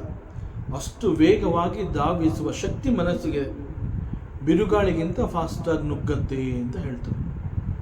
ಸೊ ಅಷ್ಟೊಂದು ಪ್ರಬಲ ಶಕ್ತಿಯನ್ನು ಹೊಂದಿ ಪ್ರಪಂಚದ ಎಲ್ಲ ದಿಕ್ಕುಗಳಲ್ಲೂ ಸಂಚರಿಸುವಂತಹ ಚಂಚಲತೆಯಿಂದ ಕೂಡಿರುವಂತಹ ಮನಸ್ಸನ್ನು ಗಟ್ಟಿಯಾಗಿ ಹಿಡಿದಿಟ್ಟು ಒಂದು ಕಡೆ ತರಬೇಕು ಅಂತಂದರೆ, in the beginning it is very very big task. ಬಹಳ ಕಷ್ಟವಾದರೂ ಕೂಡ ನೀನು ಅದನ್ನು ಮಾಡಲೇಬೇಕು. Mind gets disturbed and the agitation is the result. ಯಾವಾಗ ಮನಸ್ಸನ್ನು ನಾನು ಕಂಟ್ರೋಲ್ ಮಾಡ್ತೀನಿ ಅಂತ ಅನ್ಕೋತೀನಿ, ಆ ಕ್ಷಣದಲ್ಲಿ ಮನಸ್ಸು ನನ್ನೊಡನೆ ಫೈಟ್ ಮಾಡುತ್ತದೆ. ಮನಸ್ಸಿನಲ್ಲಿ ಒಂದು ರೀತಿಯ ಅಜಿಟೇಷನ್, ಅದು ಕುಣಿಯೋದಕ್ಕೆ ಸ್ಟಾರ್ಟ್ ಆಗುತ್ತೆ ಮನಸ್ಸು. ನಾನು ಎಷ್ಟೆಷ್ಟು ಪ್ರಯತ್ನ ಪಡ್ತೀನಿ ಅದನ್ನು ಕಟ್ಟಾಕಬೇಕು, ಅಷ್ಟು ದೂರಕ್ಕೆ ಅದು ಓಡಿ ಹೋಗ್ತಾ ಇರುತ್ತೆ. ಅದರಿಂದ ಪ್ರಾರಂಭದಲ್ಲಿ ಬಹಳ ಕಷ್ಟ. ಯಾವ ಕ್ಷಣದಲ್ಲಿ ನಾನು ಮನಸ್ಸನ್ನು ಹಿಡಿದು ಒಂದು ಕಡೆ ಕಟ್ಟಾಕ್ತೀನಿ ಅನ್ನೋ ಪ್ರಯತ್ನ ಮಾಡ್ತೀನಿ, ಆ ಕ್ಷಣದಲ್ಲಿ ಅದು ನನ್ನಿಂದ ಮತ್ತಷ್ಟು ದೂರಕ್ಕೆ ಓಡಿ ಹೋಗುತ್ತೆ. ಸೊ ಇದು ಹೇಗೆ ಅಂತಂದರೆ, ಕೊಳೆಯಾಗಿರುವಂತಹ ಬಟ್ಟೆಯನ್ನು ಕ್ಲೀನ್ ಮಾಡಬೇಕು, ಚೆನ್ನಾಗಿ ಒಗಿಬೇಕು ಅಂತ ಹೇಳಿ ಒಗೆಯೋದಕ್ಕೆ ಪ್ರಾರಂಭ ಮಾಡಿದಾಗ ಆ ಒಂದು ಬಟ್ಟೆ ಒಗೆಯೋ ಪ್ರೋಸೆಸ್ನಲ್ಲಿ ಮೊದಲು ಹೊರ ಬರುವಂತಹದ್ದೇ ಕಸ, ಕೊಳೆ ಮತ್ತು ಕಲುಷಿತ ನೀರು. ಆದರೆ ಮತ್ತೆ ಮತ್ತೆ ರಿಪೀಟ್ ಮಾಡೋವಂತಹದ್ದು ಮಾಡಿದಾಗ ಅಂತಂದರೆ ಬಟ್ಟೆಗೆ ತಿಕ್ಕೋದು, ಕಲ್ಲಿನ ಮೇಲೆ ಕುಕ್ಕೋದು, ಒಗೆಯೋದು, ಹೀಗೆ ಮಾಡ್ತಾ ಮಾಡ್ತಾ ಕ್ರಮೇಣ ಬಟ್ಟೆಯಲ್ಲಿದ್ದಂತಹ ಕೊಳೆ ಸಂಪೂರ್ಣವಾಗಿ ನಾಶವಾಗತ್ತೆ. ಸಂಪೂರ್ಣವಾಗಿ ಅದು ನಾಶವಾಗಿದೆ, ಬಟ್ಟೆನಲ್ಲಿ ಈಗ ಕೊಳೆ ಇಲ್ಲ ಅನ್ನುವಂಥದ್ದು ಹೇಗೆ ಗೊತ್ತಾಗತ್ತೆ ಅಂತಂದಾಗ, ಬಟ್ಟೆಯನ್ನು ಒಗೆದು ಅದನ್ನು ಹಿಂಡಿದಾಗ ಆ ಬಟ್ಟೆಯಿಂದ ಶುದ್ಧವಾದ ನೀರು ಹೊರಗಡೆ ಬರುತ್ತೆ. So that is the indication ಬಟ್ಟೆಯಲ್ಲಿ ಕೊಳೆ ಇಲ್ಲ. ಸೊ ಪ್ರಾರಂಭದಲ್ಲಿ ಇದೇ ಬಟ್ಟೆಯನ್ನು ಒಗೆದು ಹಿಂಡಿದಾಗ ಹೇಗೆ ಕಲುಷಿತವಾದ ನೀರು ಹೊರಗಡೆ ಬರುತ್ತೆ, ಆ ರೀತಿಯಲ್ಲಿ ಪ್ರಾರಂಭದಲ್ಲಿ ಮನಸ್ಸನ್ನು ಕಟ್ಟಿ ಹಾಕುವಂತಹ ಪ್ರಯತ್ನವನ್ನು ಮಾಡಿದಾಗ ಬಿಕಾಸ್ ಆಫ್ ದಿ ಅಜಿಟೇಷನ್ ಮನಸ್ಸು ನಮ್ಮ ಮಾತನ್ನು ಕೇಳೋದಿಲ್ಲ, ನಮಗೆ ವ್ಯತಿರಿಕ್ತವಾಗಿ ವಿರುದ್ಧವಾಗಿ ಅದು ಬಿಹೇವ್ ಮಾಡುತ್ತೆ. ಬಟ್ ಕ್ರಮೇಣ ಶಿಕ್ಷಣವನ್ನು ಕೊಡ್ತಾ ಕೊಡ್ತಾ ಕೊಡ್ತಾ ಕೊಡ್ತಾ ಮನಸ್ಸು ನಮ್ಮ ಮಾತನ್ನು ಕೇಳೋದಕ್ಕೆ ಪ್ರಾರಂಭವಾಗುತ್ತೆ. ಶಿಕ್ಷಿತಗೊಂಡಂತಹ ಮನಸ್ಸು ಅಂತ ಹೇಳ್ತೀವಿ. The mind is available, the mind is available. So ಹೀಗೆ ಮನಸ್ಸನ್ನು ಶುದ್ಧಗೊಳಿಸಿ ಸ್ಥಿರವಾಗಿ ಒಂದು ಕಡೆ ನಿಲ್ಲಿಸಬೇಕಾದ್ರೆ ಎಷ್ಟು ನಾವು ಕಷ್ಟಪಡ್ತೀವಿ, ಆಮೇಲೆ ಇಟ್ ವಿಲ್ ಕೋಆಪರೇಟ್. ಬಿಗಿನಿಂಗಲ್ಲಿ it agitates, slowly it gets adjusted. So bring that mind, even though mechanically ಇಷ್ಟ ಇದೆಯೋ ಬಿಟ್ಟಿದೆಯೋ, ಒಟ್ಟಿನಲ್ಲಿ ಮನಸ್ಸನ್ನು ಕಟ್ಟಾಕಬೇಕು ಅನ್ನುವಂತಹ ಪ್ರಯತ್ನವನ್ನು ನೀನು ಪ್ರಾರಂಭ ಮಾಡಲೇಬೇಕು. ಆ ಒಂದು ಪ್ರೋಸೆಸ್ಗೆ ಮನಸ್ಸನ್ನು ನೀನು ತರಬೇಕು. ಸೊ ಎಲ್ಲೆಲ್ಲಿ ಹೀಗೆ ಭಗವಂತನ ಕಥಾ ಶ್ರವಣ, ಭಗವಂತನ ಲೀಲೆಯ ಮಹಿಮೆಯನ್ನು ತಿಳಿಸ್ತಾ ಇರುವಂತಹ ಜಾಗ, ಭಗವಂತನ ಪೂಜೆ ಮಾಡ್ತಾ ಇರುವಂತಹ ಜಾಗ, ಅಲ್ಲಿಗೆಲ್ಲ ಈ ಮನಸ್ಸನ್ನು ಕರ್ಕೊಂಡು ಹೋಗಬೇಕಾಗತ್ತೆ. ಹೀಗೆ ಮಾಡೋದ್ರಿಂದ it takes time, but mind becomes still. ಕ್ರಮೇಣ ಮನಸ್ಸು ಒಂದು ಕಡೆ ನಿಲ್ಲೋದನ್ನು ಕಲಿಯುತ್ತೆ. ದಟ್ ಮೀನ್ಸ್ ಮನಸ್ಸು ನಿಧಾನವಾಗಿ ಶಿಕ್ಷಣವನ್ನು ತಗೋತಾ ಇದೆ. ಆಗ ಮನಸ್ಸು ಯಾವಾಗ ಒಂದು ಸ್ಥಿರತೆಯನ್ನು ಕಾಯ್ದುಕೊಳ್ಳೋದಕ್ಕೆ ಪ್ರಾರಂಭ ಮಾಡುತ್ತೆ, ಆಗ ಡಿವೋಷನ್ ಬಿಕಮ್ಸ್ ಆಟೋಮ್ಯಾಟಿಕ್. ಭಕ್ತಿ ಎನ್ನುವಂತಹದ್ದು ಬಹಳ ಸರಾಗವಾಗಿ ಅಲ್ಲಿ ಹರಿಯೋದಕ್ಕೆ ಪ್ರಾರಂಭ ಆಗುತ್ತೆ. ಭಕ್ತಿಯು ಭಗವಂತನ ಕಡೆಗೆ ಹರಿಯೋದಕ್ಕೆ ಪ್ರಾರಂಭ ಮಾಡುತ್ತೆ. ಸೊ ಆಗ the person who does the ಚಿಂತನ ಆಫ್ ಭಗವಾನ್, ಹಿ ಬಿಕಮ್ಸ್, ಅಲ್ಲಿ ಎರಡು ಥರ ಇದೆ. ಭಗವಂತನನ್ನು ಎರಡು ರೀತಿಯಲ್ಲಿ ಆರಾಧನೆಯನ್ನು ಮಾಡ್ತಾರೆ. ಹೇಗೆ ಅಂತಂದರೆ, ಇನ್ ದ ಬಿಗಿನಿಂಗ್, ಪ್ರಾರಂಭದಲ್ಲಿ ಏನಾಗುತ್ತೆ, ಭಗವಂತನ ಚಿಂತನೆ ಅಂತ ಹೇಳಿ ಪ್ರಾರಂಭ ಮಾಡ್ತಾನೆ. ಅವನ ಥಿಂಕಿಂಗ್ ಹೇಗಿರುತ್ತೆ ಅಂತಂದರೆ, ಅವನ ತಿಳುವಳಿಕೆ ಹೇಗಿರುತ್ತೆ ಅಂತಂದರೆ, ನಾನೀಗ ಭಗವಂತನ ಚಿಂತನೆಯನ್ನು ಮಾಡ್ತಾ ಇದ್ದೀನಿ, ಅವನ ಕೀರ್ತನೆಯನ್ನು ಮಾಡ್ತಾ ಇದ್ದೀನಿ, ಅವನ ಮಹಿಮೆಯನ್ನು ನಾನು ಕೊಂಡಾಡ್ತಾ ಇದ್ದೀನಿ ಅನ್ನೋಂತಹದ್ದು ಪ್ರಾರಂಭದಲ್ಲಿ ಗೊತ್ತಾಗುತ್ತೆ. Such a devotee is called bhogi. ಆದರೆ ಮತ್ತೊಬ್ಬ ರೀತಿಯ ಭಕ್ತ ಇರ್ತಾನೆ, ಅವನೇನು ಮಾಡ್ತಾನೆ, ನಾನು ಏನು ಚಿಂತನೆಯನ್ನು ಮಾಡ್ತಾ ಇದ್ದೀನಿ ಅದು ಭಗವಂತನನ್ನೇ ಕುರಿತು. ಭಗವಂತನ ಚಿಂತನೆ ಅಂತಲ್ಲ, ಯಾವ ಚಿಂತನೆ ನನ್ನಲ್ಲಿದೆ that it self is god, ಅದೇ ಭಗವಂತ. ನಾನು ಅದನ್ನು ಬಿಟ್ಟು ಬೇರೆ ವಿಚಾರವನ್ನು ನಾನು ಚಿಂತನೆ ಮಾಡ್ತಾನೇ ಇಲ್ಲ. ಭಗವಂತನ ವಿಷಯ ಬಿಟ್ಟು ನನ್ನಲ್ಲಿ ಬೇರೆ ಏನೂ ಇಲ್ಲವೇ ಇಲ್ಲ. ಏನಾದರೂ ಇದೆ ಅಂತಂದರೆ ದಟ್ ಈಸ್ ಭಗವದ್ ವಿಚಾರ. Such A person is called Yogi. So ಹೀಗೆ ಯೋಗ ಅಂತಂದಾಗ ಪ್ರಾರಂಭದಲ್ಲಿ ಅವನು ಭೋಗಿಯಾಗಿರ್ತಾನೆ, ನಂತರದಲ್ಲಿ ಯೋಗಿಯಾಗಿ ಬದಲಾಗ್ತಾನೆ. ಸೊ ಯೋಗ ಅಂತಂದರೆ it is Paramananda. So in fact ಈ ಒಂದು ಪರಮಾನಂದವನ್ನೇ ನಾವು ದಿನನಿತ್ಯದಲ್ಲಿ ಇಲ್ಲಿ ಹುಡುಕಾಟ ಮಾಡ್ತಾ ಇರೋವಂತಹದ್ದು. ನಾವಿಲ್ಲಿ ಯಾವುದ್ರದೋ ಹಿಂದೆ ಓಡ್ತಾ ಇದ್ದೀವಿ, ಆದರೆ ನಿಜವಾಗ್ಲೂ ನಾವು ಓಡ್ತಾ ಇರೋವಂತಹದ್ದು ನಮಗೆ ಯಾವುದೋ ಒಂದು ವಸ್ತು ಸಿಗತ್ತೆ ಅಂತಲ್ಲ, ಆ ವಸ್ತುವಿನ ಮೂಲಕ ಪರಮಾನಂದ ಅನ್ನುವಂತಹದ್ದು ಸಿಗಬಹುದೇನೋ ಅನ್ನುವ ಆಸೆಯಿಂದ ಆ ವಸ್ತುವಿಗಾಗಿ ಲೋಕದಲ್ಲಿ ಹುಡುಕಾಟವನ್ನು ಮಾಡ್ತಾ ಇರ್ತೀವಿ. ಆದರೆ ಯಾವಾಗ because of the stillness of the mind, because of the ಭಕ್ತಿ, ಬೈ ವರ್ಷಿಪಿಂಗ್ ದಿ ಗಾಡ್, ಆಗ ಅವನ ಎಲ್ಲ ಚಿಂತನೆಗಳು ಭಗವದ್ ವಿಚಾರವೇ ಆಗಿರೋದ್ರಿಂದ ಅವನು ಯೋಗಿಯಾಗಿ ಬದಲಾಗಿರ್ತಾನೆ. ಅವನು ಯೋಗಿಯಾದ ಕಾರಣದಿಂದ ದಿನನಿತ್ಯದಲ್ಲಿ ಸದಾಕಾಲ ಅವನಿಗೆ ಪರಮಾನಂದ ಅನ್ನುವಂತಹದ್ದೇ ಅನುಭವ ಆಗ್ತಾ ಇರುತ್ತೆ. ಸೊ ವಸ್ತುಸ್ಥಿತಿ ಈ ರೀತಿ ಇರೋದ್ರಿಂದ ಉದ್ಧವ ಪರಮಾತ್ಮನನ್ನ ಪ್ರಶ್ನೆ ಮಾಡಿದ್ದಾನೆ, ಹೇ ಭಗವಂತ, ನೀ ಹೇಳಿದ್ ನನಗೆ ಅರ್ಥ ಆಯಿತು, ಆದರೆ ಹೌ ಟು ಡೂ ಧ್ಯಾನ ಅದನ್ನು ಅವನು ಇಲ್ಲಿ ಕೇಳಿದ್ದಾನೆ. ಅದಕ್ಕೆ ಭಗವಂತ ಹೇಳ್ತಾನೆ, ಬಹಳ ಒಳ್ಳೆಯ ಪ್ರಶ್ನೆಯನ್ನು ನೀನು ಮಾಡಿದ್ಯಾ ಅಂತ ಹೇಳಿ ಭಗವಾನ್ ಹಿ ರಿವೀಲ್ಸ್ ಎ ಬ್ಯೂಟಿಫುಲ್ ಟಾಪಿಕ್. ಯಾಕೆಂತಂದರೆ ಧ್ಯಾನವನ್ನು ನೇರವಾಗಿ ಭಗವಂತನೇ ಇಲ್ಲಿ ಹೇಳ್ತಾನೆ. ವಾಟ್ ಈಸ್ ಧ್ಯಾನ, ಮೆಡಿಟೇಷನ್ ಅಂತಂದಾಗ ಅನೇಕರು ಅದನ್ನು ಅನೇಕ ರೀತಿಯಲ್ಲಿ ಅದರ ಬಗ್ಗೆ ಮಾತನಾಡ್ತಾರೆ. ಆದರೆ ಇಲ್ಲಿ ನಾವು the supreme lord he himself reveals the secret of meditation. So what is meditation, ಧ್ಯಾನ ಅಂತಂದರೆ ಏನು, how to get involved in dhyana, ಮೆಡಿಟೇಷನ್ನ ಹೇಗೆ ಆ ಒಂದು ಆಚರಣೆಯಲ್ಲಿ ಇನ್ವಾಲ್ವ್ ಆಗುವಂತಹದ್ದು, and the technique of meditation, ಇವೆಲ್ಲವನ್ನು ಪರಮಾತ್ಮನು he is going to reveal. ಸಮ ಆಸನ ಆಸೀನಃ, ಭಗವಂತ ಹೇಳ್ತಾನೆ ಸಮ ಆಸನ ಆಸೀನಃ. So this is the first step, this is the first preparation in meditation. So if it is possible the next step is easy. So ಧ್ಯಾನಕ್ಕೆ ನಾನು ಸಿದ್ಧನಾಗಿದ್ದೀನಿ ಅಂತಂದಾಗ ಸಮ ಆಸನ ಆಸೀನಃ. ಏನಿದು, ವಾಟ್ ಈಸ್ ದಿಸ್ ಸಮ ಆಸನ ಆಸೀನಃ? ಸಿ, ಸಮ ಆಸನ ಅಂತಂದರೆ ಇಫ್ ಇಟ್ ಈಸ್ ಪಾಸಿಬಲ್ ನೆಲದ ಮೇಲೆ ಪದ್ಮಾಸನದ ಭಂಗಿಯಲ್ಲಿ ಕೂತ್ಕೋಬೇಕು. ಪದ್ಮಾಸನದ ಭಂಗಿ it is okay, it is fine, but posture is not possible ಅಂತ ಅಂದಾಗ, ಯಾಕೆ ಅಂತಂದರೆ ಅನೇಕರಿಗೆ ಇದು ಸಾಧ್ಯವಾಗುವುದಿಲ್ಲ. ಯಾಕೆಂತಂದರೆ ಭಗವಂತ ಉದ್ದವನಿದ್ದಂತಹ ಭಗವಂತ ಆ ಪೀರಿಯಡಲ್ಲಿ ಇದು ಹೇಳಿರೋದು.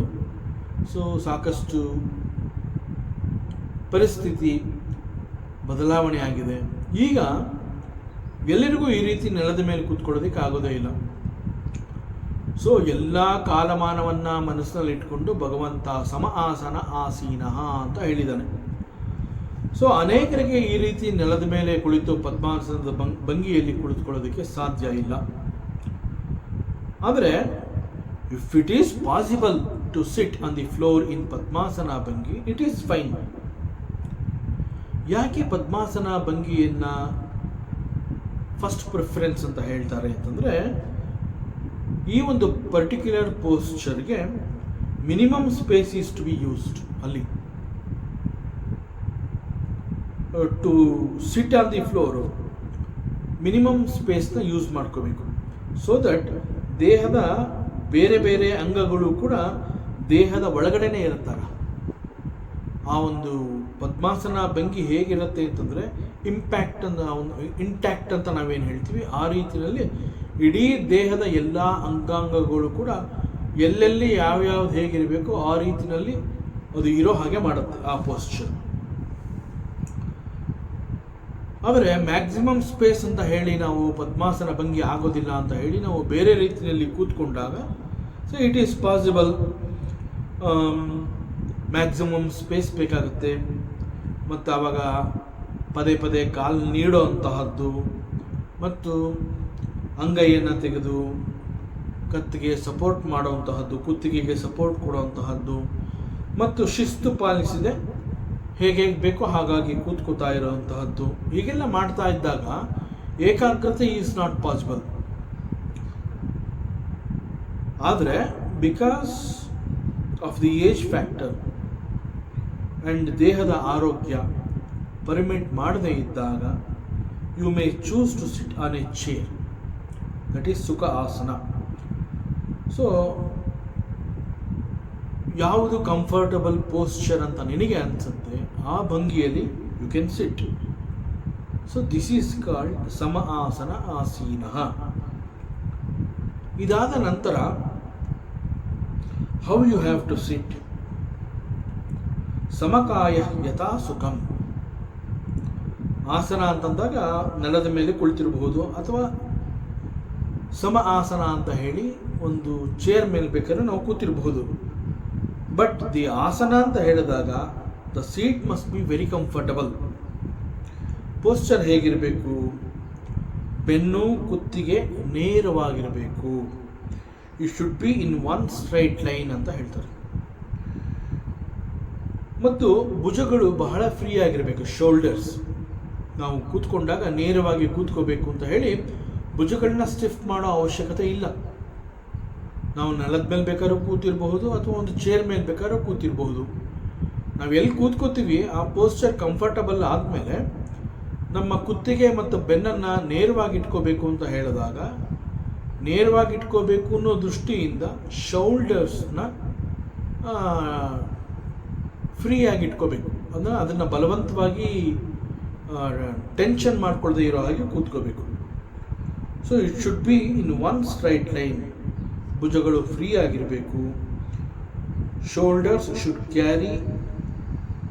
Should not carry any tension. ಕುತ್ತಿಗೆ, ಭುಜಗಳು, ತೋಳುಗಳು ಸ್ಟಿಫ್ ಆಗಿ ಇರದಂತೆ ನೋಡ್ಕೋಬೇಕು. ಇವೆಲ್ಲ ಆರಾಮವಾಗಿರೋ ಹಾಗೆ ನಾವು ನೋಡ್ಕೋಬೇಕು. ಒಂದು ರೀತಿಯಲ್ಲಿ ರಿಲ್ಯಾಕ್ಸ್ಡ್ ಪೋಸ್ಚರ್ ಅಂತ ನಾವು ಹೇಳ್ತೀವಲ್ಲ, ಆ ರೀತಿಯಲ್ಲಿ ಇರಬೇಕು. ನಮ್ಮ ಕುತ್ತಿಗೆ, ಬೆನ್ನು ಇವೆಲ್ಲ ಒಂದು ಸ್ಟ್ರೈಟ್ ಲೈನಲ್ಲಿ ಅಲೈನ್ ಆಗಿರೋ ಹಾಗೆ ನಾವು ನೋಡ್ಕೋಬೇಕಾಗತ್ತೆ. ಮತ್ತು ಭುಜಗಳನ್ನು ಫ್ರೀ ಬಿಡಬೇಕಾಗತ್ತೆ. ಮತ್ತು ನಾವು ಕುಳಿತಾಗ ದಿ ಸೆಂಟರ್ ಆಫ್ ಗ್ರಾವಿಟಿ ಅಂತ ಹೇಳ್ತೀವಿ. ದಟ್ ಮೀನ್ಸ್ ದ ಪೆಲ್ವಿಕ್ ಬೋನ್ ಅಂತ ನಾವೇನು ಹೇಳ್ತೀವಿ, ಆ ಪೆಲ್ವಿಕ್ ಬೋನ್ ಅನ್ನುವಂತಹದ್ದು ತಲೆ, ಕುತ್ತಿಗೆ, ಬೆನ್ನು ನೇರವಾಗಿಟ್ಟುಕೊಳ್ಳುವಂತೆ ವಿ ಹ್ಯಾವ್ ಟು ಸಿಟ್. ಹಾಗೆ ಕುಳಿತಾಗ ದೇಹದ ಯಾವ ಭಾಗದಲ್ಲೂ ಕೂಡ ಆ ನಮ್ನೆಸ್ ಅನ್ನುವಂಥದ್ದು ಫೀಲ್ ಆಗೋದಿಲ್ಲ. ದೇಹಕ್ಕೆ ಕುಳಿತಾಗ ದೇಹದ ಯಾವುದೇ ಭಾಗದಲ್ಲಿ ಒಂದು ರೀತಿಯ ನಂಬಾಗಿದೆ ಅಂತಂದರೆ the posture is not correct. ಆದ್ದರಿಂದ ಆರಾಮವಾಗಿ, ರಿಲ್ಯಾಕ್ಸ್ ಆಗಿ, ಫ್ರೀಯಾಗಿ ಸಮ ಆಸನ ಆಸೀನಃ. ಸೊ ಇದೆಲ್ಲ we have to slowly practise all these things. ಆಸನ ಭಂಗಿಯ ಮೇಲೆ ಹತೋಟಿಯನ್ನು ಸಾಧಿಸಬೇಕು. ನಾವು ಕುಳಿತಾಗ the pressure is equally distributed. This is called ಯಥಾ ಸುಖಂ. ಇದು ಸರಿಯಾಗಿ ಅಭ್ಯಾಸವಾಗದೆ ಹೋದರೆ ಈ ಭಂಗಿನಲ್ಲಿ ನಾವು ಹೆಚ್ಚು ಹೊತ್ತು ಕೂತ್ಕೊಳ್ಳೋದಕ್ಕೆ ಆಗೋದಿಲ್ಲ. ಆದ್ದರಿಂದ ಈ ಒಂದು ಪ್ರಾಕ್ಟೀಸ್ನ ಚೆನ್ನಾಗಿ ಮಾಡ್ಕೋಬೇಕು. ಆಗ ದೀರ್ಘಕಾಲ ಈ ಒಂದು ಆಸನದಲ್ಲಿ ಸುಲಭವಾಗಿ ಕೂತ್ಕೊಳ್ಳೋ ಹಾಗೆ ಆಗತ್ತೆ. ಮತ್ತು ನಮ್ಮ ಕೈಗಳು ಹೇಗಿರಬೇಕು? ಹಸ್ತ ಉತ್ಸಂಗ ಆದಾಯ, ಎರಡೂ ಕೈಗಳನ್ನು ಜೋಡಿಸಿ ಅಂಗೈಗಳು ಮೇಲ್ಮುಖವಾಗುವಂತೆ ಮಾಡಿ ನಮ್ಮ ಎರಡೂ ಪಾದಗಳ ಮೇಲೆ ಅದನ್ನು ಇಟ್ಕೋಬೇಕು. ಸ್ವನಾಸಾಗ್ರೇ ಕೃತೇಕ್ಷಣ. ಸ್ವನಾಸಾಗ್ರ ಅಂತಂದರೆ focusing your breath on the tip of the nose. ಉಸಿರನ್ನು ಗಮನಿಸುತ್ತಾ ಆಜ್ಞಾಚಕ್ರದ ಮೇಲೆ ಗಮನವನ್ನು ತಗೊಂಡು ಹೋಗಬೇಕಾಗತ್ತೆ. ಆಗ ಆಜ್ಞಾಚಕ್ರ ಅನ್ನುವಂತಹದ್ದು ನಮ್ಮ ಎರಡೂ ಹುಬ್ಬುಗಳ ಮಧ್ಯೆ ಇರುತ್ತೆ. ನಮ್ಮ ಗಮನ ಆಜ್ಞಾಚಕ್ರದ ಬಳಿಗೆ ಹೋಗುವಂತೆ ಇರಬೇಕು. ಸೊ ಇದು ಧ್ಯಾನದ ಭಂಗಿ. ಸೊ ಧ್ಯಾನಕ್ಕೆ ಹೇಗೆ ಕೂತ್ಕೋಬೇಕು ಅನ್ನುವಂತಹದ್ದು ಉದ್ದಮನ ಪ್ರಶ್ನೆ. ಸೊ ಧ್ಯಾನಕ್ಕಾಗಿ ನೀನು ಒಂದು ಸುಖವಾದ ಆಸನವನ್ನು ಆರಿಸ್ಕೋಬೇಕು. ಅಲ್ಲಿ ದೇಹದ ಯಾವ ಭಾಗ ಕೂಡ ನೋಯುವಂತೆ ಆಗಬಾರ್ದು. ಸೊ ಕಂಫರ್ಟಬಲ್ ಪೋಸ್ಚರ್ನ ಆರಿಸ್ಕೊಂಡು ಅಲ್ಲಿ ಎರಡೂ ಕೈಗಳನ್ನು ನಮ್ಮ ಪಾದಗಳ ಮೇಲೆ ಅಂಗೈಗಳು ಮೇಲ್ಮುಖವಾಗುವಂತೆ ಮಾಡಿಕೊಂಡು ಆ ರೀತಿಯಲ್ಲಿ ಕೂತ್ಕೋಬೇಕು. ಮತ್ತು ಉಸಿರಾಟ ನಮ್ಮ ಮೂಗಿನ ತುದಿನಲ್ಲಿ ಆಗ್ತಾ ಇರುವಂತಹದ್ದನ್ನು ಗಮನಿಸಿ ಎರಡೂ ಹುಬ್ಬುಗಳ ಮಧ್ಯೆ ಇರುವಂತಹ ಆಜ್ಞಾ ಚಕ್ರದ ಕಡೆಗೆ ನಮ್ಮ ಫೋಕಸ್ ಇರೋ ಹಾಗೆ ಮಾಡ್ಕೋಬೇಕು. So this is the first step. So ಧ್ಯಾನವನ್ನು ಹೇಗೆ ಮಾಡಬೇಕು ಅನ್ನುವಂತಹ ಪ್ರಶ್ನೆಗೆ ಪರಮಾತ್ಮ this is the first step. ಮತ್ತು ಪ್ರಾಣಸ್ಯ ಶೋಧಯೇನ್ ಮಾರ್ಗಂ ಪೂರಕುಂಭಕ ರೇಚಕೈ ವಿಪರ್ಯೇಣಾಪಿ ಶನೈರಭ್ಯಸೇನ್ ನಿರ್ಜಿತೇಂದ್ರಿಯ. ನಿನ್ನ ಉಸಿರಾಟದ ಕ್ರಮವನ್ನು ನೀನು ಗಮನಿಸು ಅಂತ ಹೇಳ್ತಾನೆ.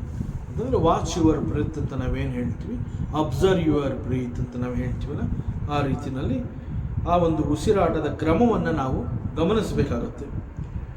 ಒಳ ಬರುವಂತಹ ಹಾಗೂ ಹೊರ ಹೋಗುವಂತಹ ಉಸಿರಿನ ಮೇಲೆ ನಮ್ಮ ಗಮನ ಇರಬೇಕು. ಇನ್ಫ್ಯಾಕ್ಟ್ ಉಸಿರಾಟ ಅಂತ ಹೇಳಿದಾಗ it is the Lord's blessing.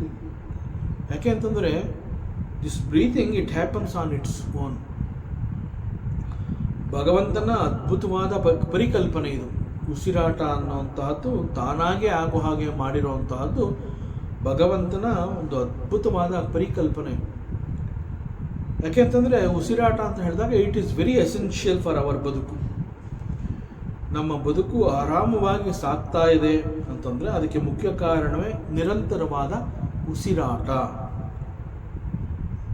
So ಉಸಿರಾಟ ಅಂತಂದ್ರೆ ಏನು, ದ ಜನರಲ್ ಮೀನಿಂಗ್ ಏನು ಅಂತಂದರೆ ನಮ್ಮ ಮೂಗಿನ ಮೂಲಕ ಹೊರಗಿರುವಂತಹ ಉಸಿರನ್ನು ಒಳಬರುವಂತೆ ಮಾಡ್ತೀವಿ ಮತ್ತು ಒಳಬಂದಂತಹ ಉಸಿರನ್ನು ಕ್ರಮೇಣ ಹೊರ ಹೋಗುವಂತೆ ಮಾಡ್ತೀವಿ.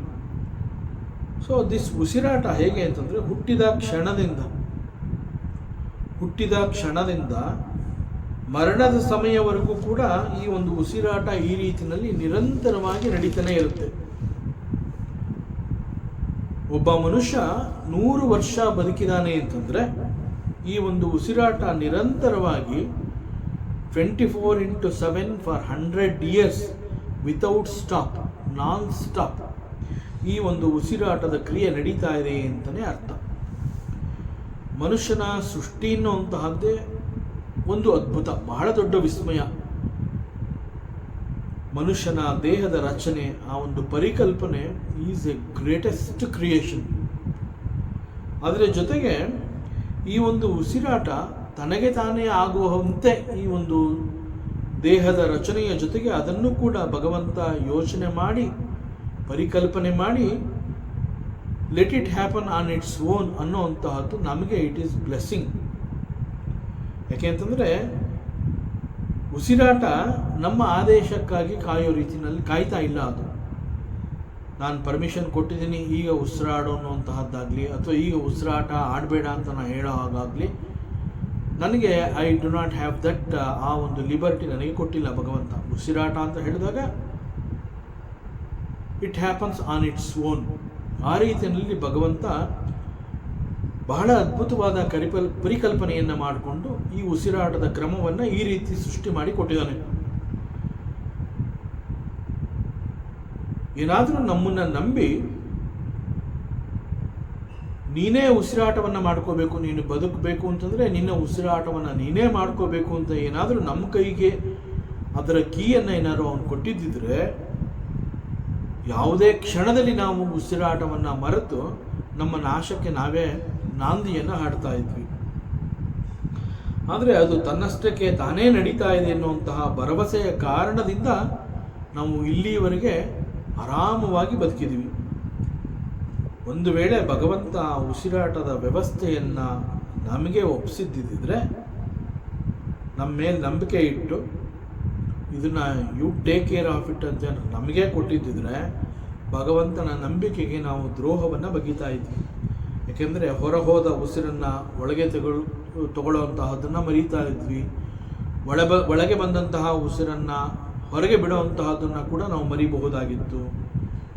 ಹೀಗೆ ಯಾವುದೇ ಅನಾಹುತ ಕೂಡ ಆಗ್ಬೋದಾಗಿತ್ತು. ಸೊ ಇದು ಯಾವುದು ಬೇಡ ಅಂತ ಹೇಳಿ ಭಗವಂತ ಉಸಿರಾಟ ಅಂತ ಹೇಳಿದಾಗ let it happen on its own ಅಂತ ಮಾಡಿದನು.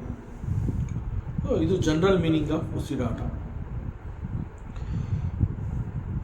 ಸೊ ಉಸಿರಾಟ ಹೇಗೆ ಇರಲಿ, it is happening on its own, but you observe ಅಂತ ಹೇಳ್ತಾನೆ. ಉಸಿರಾಟವನ್ನು ನೀನು ಗಮನಿಸು. ಸೊ ಈ ಒಂದು ಉಸಿರಾಟಕ್ಕಾಗಿ you don't have to put efforts, ನೀ ಏನು ಮಾಡಬೇಕಾಗಿಲ್ಲ. Breathing is not given as a responsibility to the human beings, it's is happening automatically. ಇದರ ಅರ್ಥ ದೆರ್ ಈಸ್ ನೋ ಡೂಯರ್ಶಿಪ್. ಈ ಒಂದು ಉಸಿರಾಟವನ್ನು ನಾನು ಮಾಡ್ಕೋತಾ ಇದ್ದೀನಿ ಅಂತ you cannot claim. Since there is no doership, there is no enjoyership also. ಆದ್ದರಿಂದ ಇದು ಇನ್ವಾಲಂಟರಿ ಉಸಿರಾಟ ಅಂತಂದರೆ ಇದು ಇನ್ವಾಲಂಟರಿ ಎನ್ನುವಂತಹದ್ದು ಗೊತ್ತಾಯಿತು. ಸೊ ಈ ಒಂದು ಇನ್ವಾಲಂಟರಿ ಉಸಿರಾಟವನ್ನು ಗಮನಿಸು ಅಂತ ಹೇಳ್ತಾರೆ. ಯಾವಾಗ ನಮ್ಮ ಗಮನ ತಾನಾಗಿಯೇ ನಡೀತಾ ಇರುವಂತಹ ಉಸಿರಾಟದ ಕ್ರಮದ ಕಡೆಗೆ ಹೋಗುತ್ತೆ, ಆಗ ಗಮನ ಹರಿಸಿದ ಕಾರಣದಿಂದ ಉಸಿರಾಟದ ಕ್ರಮದಲ್ಲಿ ನಾವು ಒಂದು ಬದಲಾವಣೆಯನ್ನು ನೋಡಬಹುದು. ಯಾವ ಬದಲಾವಣೆ ಅದು? ಅದನ್ನು ಒಂದು ಕ್ರಮ ಅಂತಲೇ ಹೇಳ್ತಾ ಇರೋದ್ರಿಂದ ಒಂದು ಆಳವಾದ ಶಿಸ್ತುಬದ್ಧವಾದ, ಅಲ್ಲಿ ಒಂದು ಸ್ಪೀಡ್ ಇಲ್ಲ ಅಥವಾ ಒಂದು ಸ್ಲೋ ಅನ್ನುವಂತಹದ್ದು ಇಲ್ಲ, ನಿಧಾನದ ಕ್ರಮನೂ ಅಲ್ಲ, ವೇಗದ ಗತಿಯೂ ಅಲ್ಲ. There is a very deep systematic synchronised breath pattern ಅನ್ನುವಂತಹದ್ದು ಇರುತ್ತೆ ಅನ್ನೋದು ಗೊತ್ತಾಯಿತು. ಇದು ನಮ್ಮ ಗಮನಕ್ಕೆ ಬಂತು. ಅಂತಂದರೆ ನಾವು ಹೇಗೆ ಉಸಿರಾಡ್ತಾ ಇದ್ದೀವಿ, ನಮ್ಮ ಉಸಿರಾಟದ ಮೇಲೆ ಗಮನವಿಟ್ಟಾಗ ನಮ್ಮ ಉಸಿರಾಟದ ಕ್ರಮ ಹೇಗಿದೆ ಎನ್ನುವಂತಹದ್ದು ಗೊತ್ತಾಯಿತು. ಉಸಿರಾಟದ ಕ್ರಮ ಹೇಗಿದೆ ಅಂತಂದರೆ ಅದು ಫಾಸ್ಟ್ ಬ್ರೀತಿಂಗ್ ಅಲ್ಲ, ಸ್ಲೋ ಬ್ರೀತಿಂಗ್ ಅಲ್ಲ, ಒಂದು ಮೀಡಿಯಮ್ ಸ್ಪೀಡಲ್ಲಿ ಅದು ತಾನಾಗೆ, ಎಲ್ಲೂ ವೇಗವಾಗಿಯೂ ಅಲ್ಲ, ಎಲ್ಲೂ ಸ್ಲೋ ಕೂಡ ಅಲ್ಲ, ತಾನಾಗೆ ಒಂದು ಕ್ರಮಬದ್ಧವಾಗಿ ಲಯಬದ್ಧವಾಗಿ ನಡ್ಕೊಂಡು ಹೋಗ್ತಾ ಇದೆ ಅನ್ನುವಂತಹ ಒಂದು ಸತ್ಯ ಈ ಒಂದು ಉಸಿರಾಟವನ್ನು ಗಮನಿಸಿದಾಗ ಗೊತ್ತಾಯಿತು. ಮತ್ತಷ್ಟು ವಿಚಾರವಿದೆ, ಮುಂದಿನ ಅವಕಾಶದಲ್ಲಿ ಮತ್ತೆ ಮುಂದುವರಿಸೋಣ. ಓಂ ಪೂರ್ಣಮದಃ ಪೂರ್ಣಮಿದಂ ಪೂರ್ಣಾತ್ ಪೂರ್ಣಮುದಚ್ಯತೆ ಪೂರ್ಣಸ್ಯ ಪೂರ್ಣಮಾದಾಯ ಪೂರ್ಣಮೇವಾವಶಿಷ್ಯತೆ. ಓಂ ಶಾಂತಿ ಶಾಂತಿ ಶಾಂತಿ. ಹರಿ ಓಂ. ಶ್ರೀ ಗುರುಭ್ಯೋ ನಮಃ. ಹರಿ ಓಂ. ಈ ದಿನದ ಪ್ರವಚನ ಸೇವೆಯನ್ನು ಪರಮಾತ್ಮ ಶ್ರೀಕೃಷ್ಣನ ಪಾದಚರಣಗಳಲ್ಲಿ ಅತ್ಯಂತ ಭಕ್ತಿಯಿಂದ ಶ್ರದ್ಧೆಯಿಂದ ಅರ್ಪಿಸೋಣ. ಶ್ರೀಕೃಷ್ಣಾರ್ಪಣಮಸ್ತು.